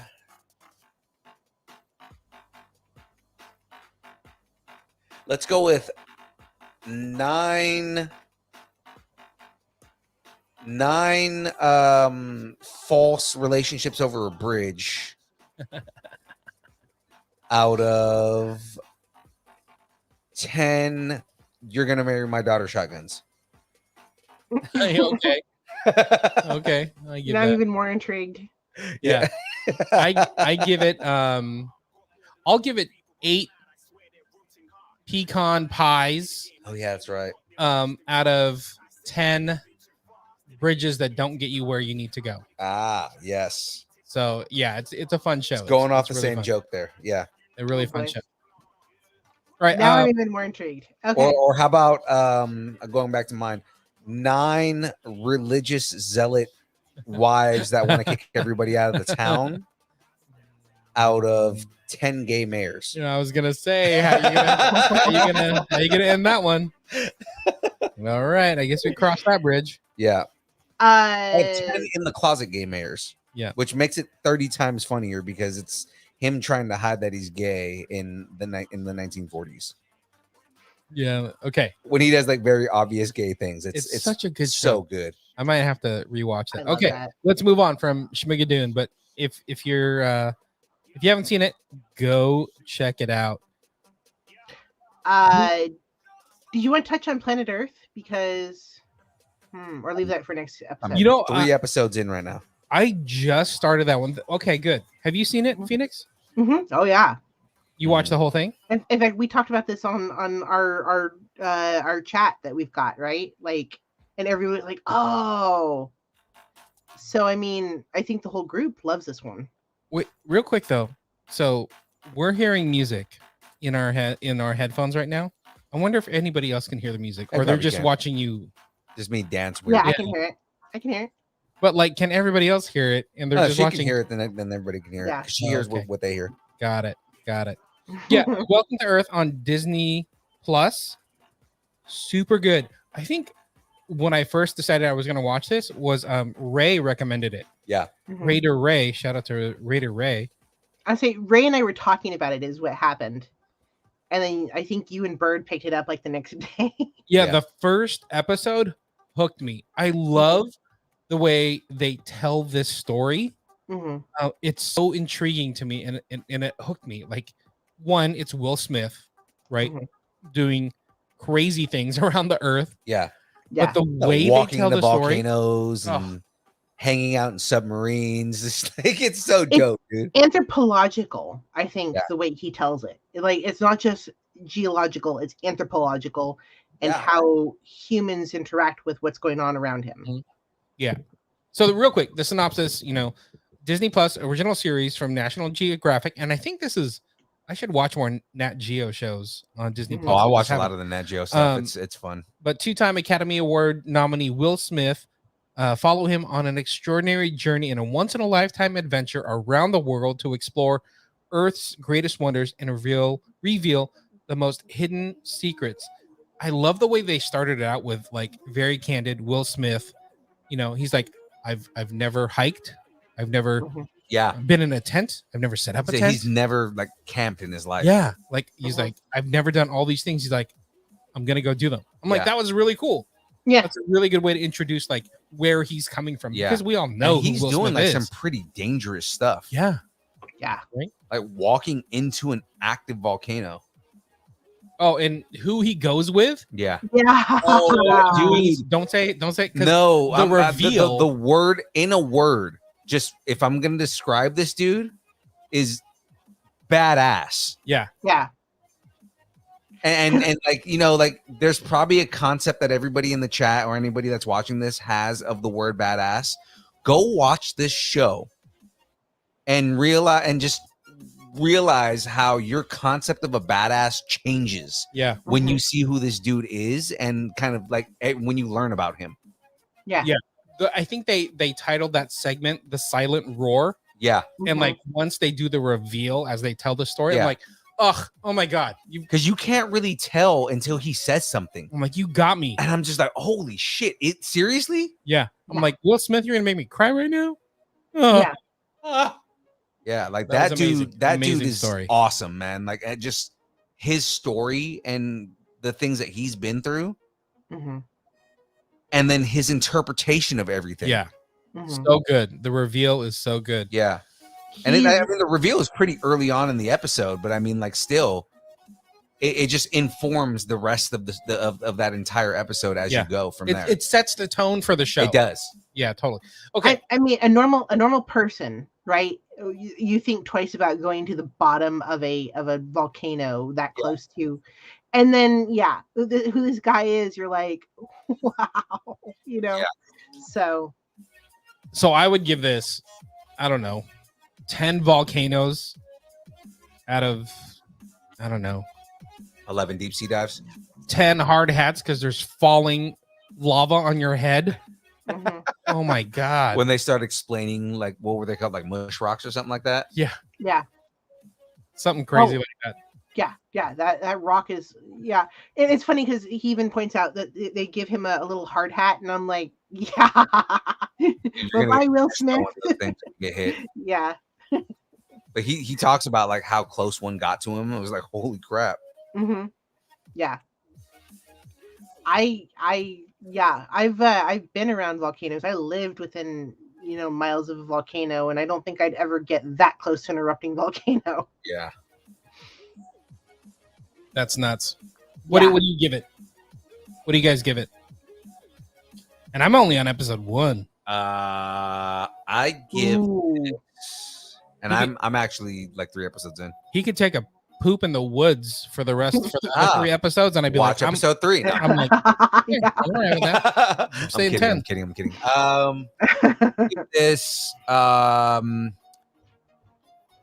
10 Daredevil, like, dudes out of 10 punches to aliens in the face. Ooh. Welcome to Earth. I will do Obviously, 10 where we got the flashy name from. 10 flashy thingies over Flashy thingies. Neuralizers. he calls it a flashy thingy. That's true. He does call it a flashy thing. 10 You have a flashy thing, thingies. Mike? Yeah. Don't lie to me. You have a flashy thing, Mike? Over 10Ks. There you go. Yeah, no, it's incredibly Which amazing. fun fact, they went on at least 10K on that. Yeah. Oh, yeah. You haven't seen the next episode. You haven't seen the next episode. Yeah, you gotta watch it. It is they play with light and the ocean, and it's beautiful. Like it's National Geographic, of course. So yeah, just the photography just blows you away every single time. They're just getting in on there with the bugs, the whole series. It's just wow. Because even they break away from him sometimes and go to like just bugs hanging out and doing really cool things and stuff that he's not even there, but it's just wow. Even the one of the other segments in that first episode where they go free diving with the sperm whales. Yeah. That one was super interesting too. That one was super interesting. Okay. What else? We should wrap it up. We can go on all night long. Yeah, I know. I know. Let's save the rest of this for next week. I was gonna say let's do one more. You want to do one more? I kind of do. Okay, let's do one more. What do you got? Well, I have a couple. I'm just deciding which one. I was gonna say I have one or two. You want to do one? I'll save mine if you want to go. Oh, go ahead. No, you go. I did a whole bunch. Okay. I will do, and I haven't watched the whole thing, but it looked super interesting. But it's on HBO Max. Mm-hmm. It's called the Ha Festival, the Art of Comedy. Okay. And it's a stand-up show. Mm-hmm. Like ever since we went to, actually, this is another one that's on my list here. But since we went to LA Comic-Con, Yeah. and Yumi and Thick watched Mo Ammer. Mo Ammer. Yeah. Oh, Mo Ammer's on my list. I saw that. Yeah. Ones. But the Ha Festival is hosted by Angela Johnson. Oh, honey. And it's like You look like Mado. and it's a group of Latinx comedians. Okay. Like she's really showcasing like a bunch of Latinx comedians. Okay. And it's super my interesting. people. Exactly, right? So this one's for you. Mi gente. Mi gente. So yeah, it's looks really cool. I've only seen pieces of it, but I liked it so far. I'm like, you know what? I'm gonna put this on my list. Like I started watching, I'm like, I'm gonna wait and put this on my list. So yeah, come back.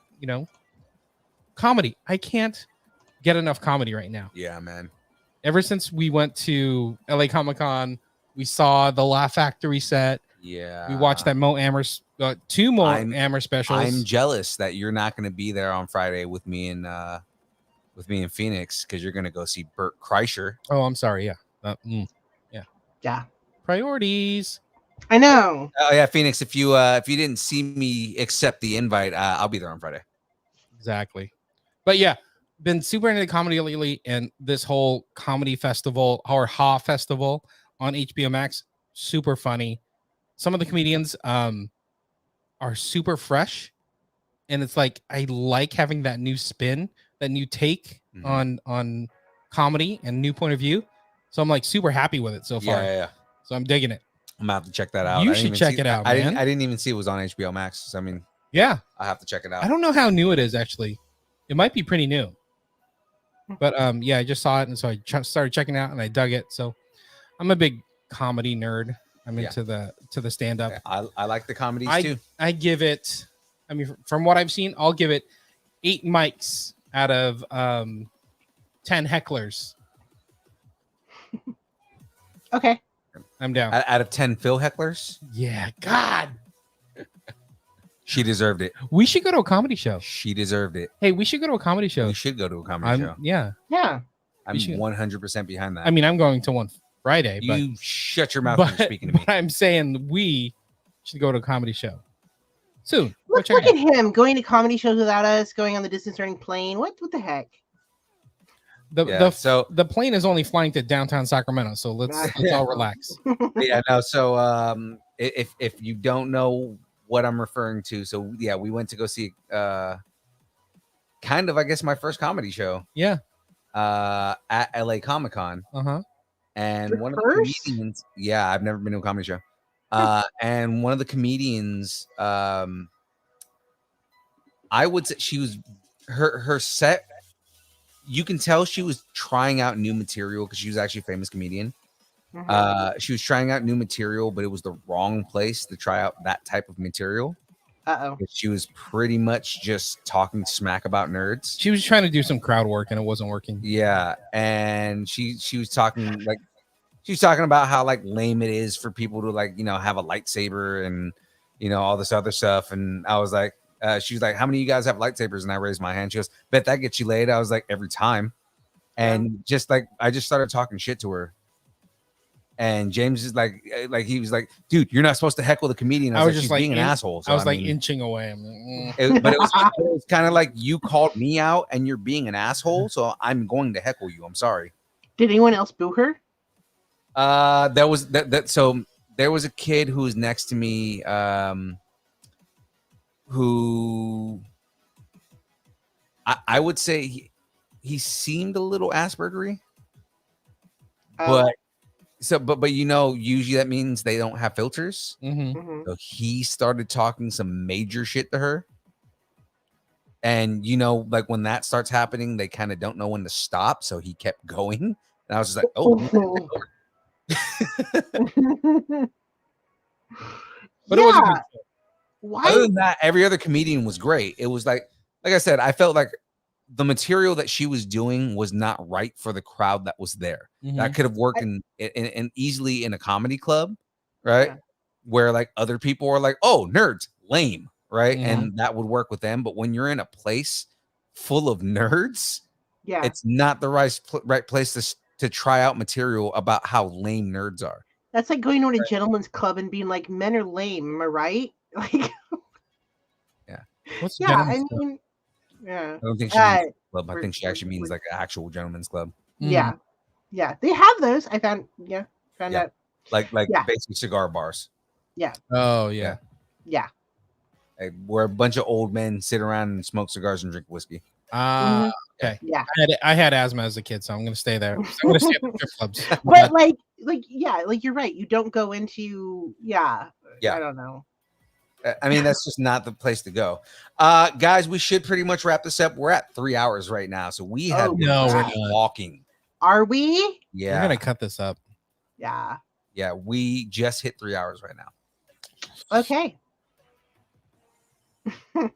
So let's leave it at this. Our next appearance to see us anywhere again, me and Phoenix, are going to be in Old Town Sacramento at what's the name of the event, Phoenix? Theater of Lights in Old Sacramento at 7:30 p.m. It's basically a cosplay get together. So I am 99.999.999 Okay, 100%. I'm going as Unipool. So I will be there as. Has anybody Unipool. checked the weather? Even if it's raining, I'm gonna be out there as Unipool. I'm just gonna be. I mean, I'm gonna smell like a wet dog covered in. So it's technically the 6th annual Captain Jack Christmas cosplay gathering. That's what it is in Old Sacramento during the Theater of the Lights. Yeah. Which is actually pretty cool in itself, for the kids. For the kids. Yeah. For the kids. For the kids. I mean, you're gonna be probably the warmest person there. So but yeah, so we'll be there on the 6th. Outside of that, if anybody was excited to go and do a Spider-Man event with us, I regret to inform everybody that we were unable to get the theater because they are not renting theaters out for the rest of the year. Yeah. Which would have been Spider-Man and Matrix. Yeah. So kind of sucks, but I mean, maybe we'll figure out a way for us to just get together and go watch the movie together or something like that. That's what I was thinking. Maybe it's not this weekend. Yeah. Maybe it's just like during the week or next weekend. But we just coordinate and everybody gets tickets for the 7:00 showing on Friday or something like that. And we can even go to a different theater. Yeah. So we'll figure something out where we can all go watch the movie together still. So so that right there. Outside of that, ladies and gents, we have merch. We got merch, people. We got merch, people. We got shirts. $20. $20. That's it. $20. All you got to do that much is DM us. We take Cash App, Venmo, food stamps, IOUs. No. IOUs. I'm not gonna do that. I have a stack of IOUs. It's not working out. No, but I do take gold. I'll get lots of IOUs. I will accept cryptocurrency. If you want to give me an actual stock and bond, like a written stock and bond, I can take that as well. Land parcels. Land parcels are good. Somebody just hand you like a pile of dirt. Yeah, like, I know, right? There you Stock go. options in Google, Yahoo, For the most part, if you can give me anything of worth, firstborn child, I'll take that.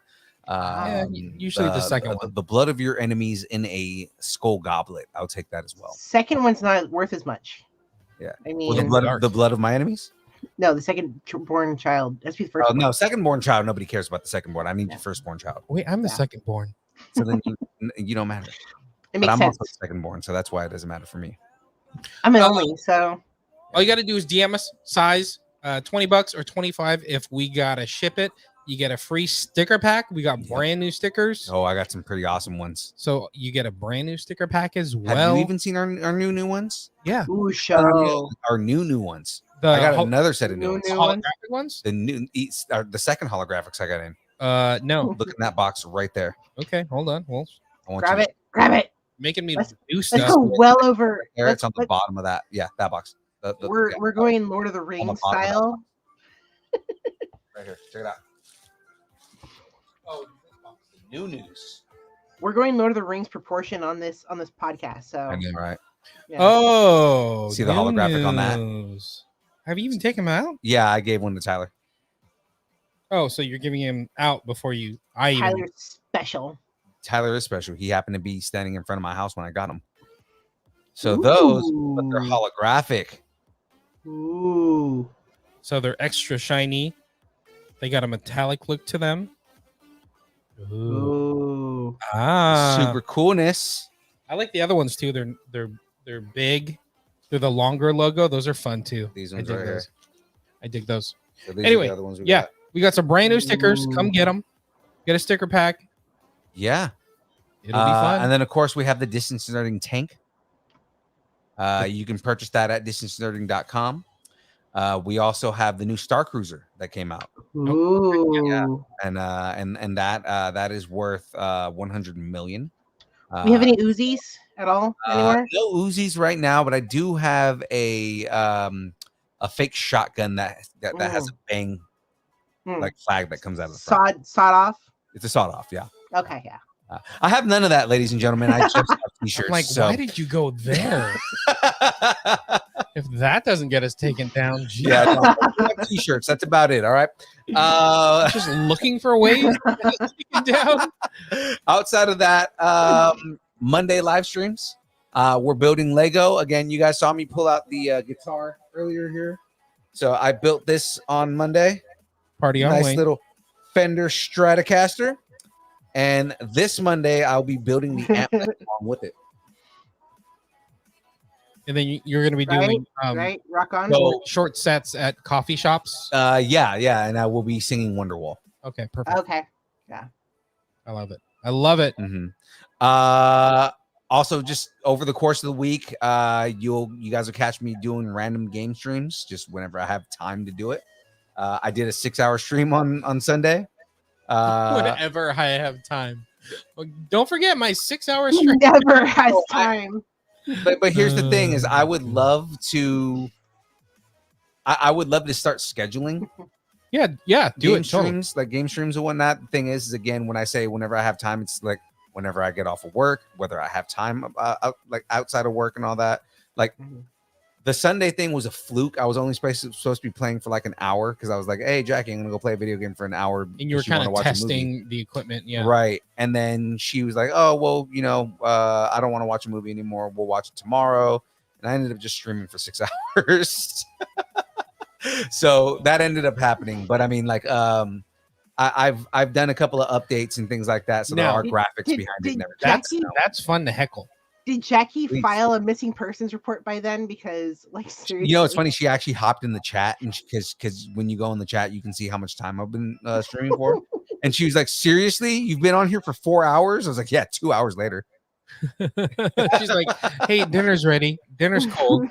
I'm eating dessert. Yeah. Now breakfast is ready." Even James got in there and started talking smack. He came in at like 5 hours and was like, "How the hell are you still playing?" Oh, so funny. Yeah, so funny. But I mean, like, so the things that I've added on, I do have a chat link on there now, so you can actually hear my friends talking smack now. So that'll be like 20 times funnier. Now, what games are you playing? And like, if somebody wanted to, I don't know, if they have an Xbox and they want to jump in and get down with this, what would they need to do? So the games that I've been playing, I've been doing a campaign walkthrough for Halo. So if anybody's interested in Halo Infinite, I will only play Halo Infinite on stream. So that way, people can kind of follow where the game goes and everything like that. As far as with friends, I've been playing Destiny 2. And I've been grinding because they just released a whole bunch of new weapons, including a bunch of weapons from Halo in Destiny 2. What? That's all Xbox, right? It's all I play on Xbox Series X. So for Destiny 2, they just released the battle rifle and the sidearm from Halo because the company that makes Destiny 2 is Bungie, who created Halo, right? And what's funny is because Halo Infinite, their new stuff is all being developed by Bungie again. Game talk. Yeah. So don't know what to do with myself. So there's a whole bunch of like crossover stuff that's happening, and I've been like trying to like grind and get all the gear and all that kind of stuff. Outside of that, if anybody wants to play with me, like if you guys want to hop on and play Destiny 2 with me and my buddies, remember there's crossplay on Destiny 2 now, so you can play across all the different consoles now. My gamer tag is Gaijin Ronin 415. Why am I not shocked? There's a story behind that name. My name used to be Anonymous 415. Anonymous is my DJ name, 415, where I'm from. Gaijin Ronin came because a buddy of mine made a clan in Destiny called the 47 Lordless, right? A play on the 47 Ronin. And I was one of the founding members. So I figured, oh, you know what? The main character from that storyline is Gaijin. So I was like, I'm going to call myself the Gaijin Ronin, right? And then that team got disbanded, and I ended up going over to Alpha Squad, which is one of like the actual like gamer clans within the Destiny community, like one of the bigger ones. And I ended up just keeping Gaijin Ronin because it cost $10 to change your name. And I wasn't going to pay $10 to go change my name. So I was like, because you get like one a year or something like that, like one gamer change a year. And yeah, so I was like, I'm not going to spend money to go and change my name. I'm just going to wait until my next gamer tag change comes up, and I'll be Gaijin Ronin until then. Yeah. Okay. All right. So that's the game stuff, guys. Remember, 6 to 8 on Mondays for the Lego live stream. Wait. Go back to the gaming thing. What days do you think you're going to game? Because that may help Well, somebody be like, there's, right, do I there's want talk Destiny? of there's talk of Thick joining too, so it's still a work in progress for figuring out our hours. We're gonna try and figure out what days like each of us are gonna stream if we're gonna stream, because Thick wants to do Diablo. Got it. Right, so he'll stream Diablo one day, and then I'll play Destiny the other day. But I was talking about that Destiny crossover thing. Yeah. If I play, I mean, I'm more than likely probably gonna play tomorrow. Okay. So if anybody wants to watch me play tomorrow, then I'll be on that. Can you set that up as like an event on Facebook or whatever? Yeah. Okay. Cool. And that's the other thing is I've been the streams that I've been doing, because there's technical issues with StreamYard, the company that we used to do these streams.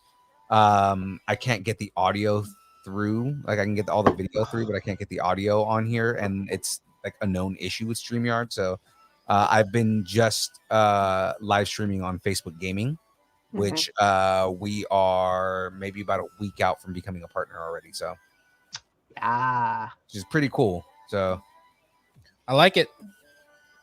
So yeah, guys, that's pretty much all I've got.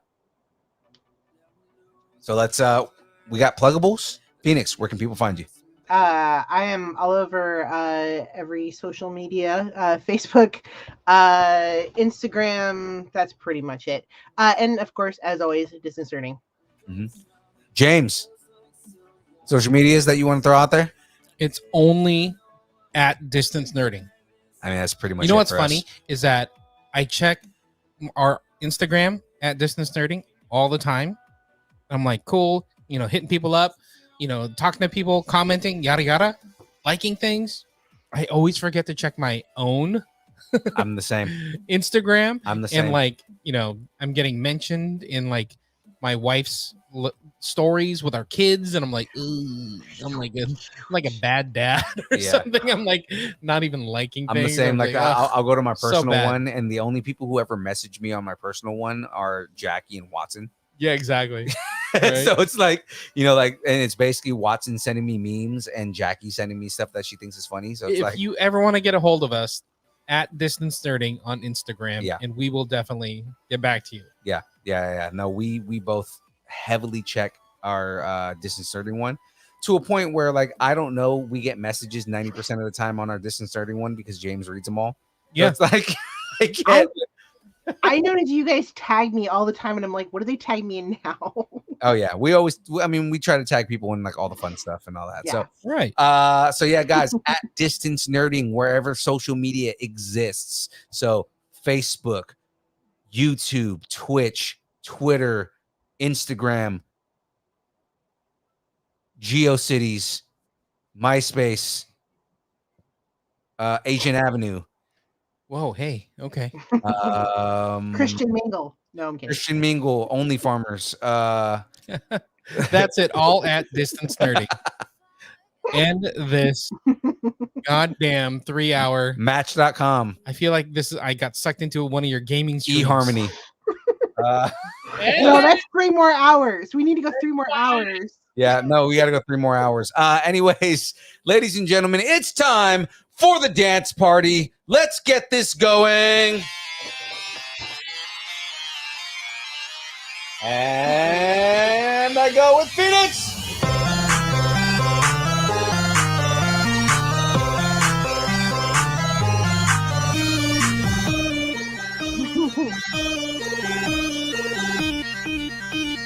Where's my glasses? I lost them. Distance nerding.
Bye.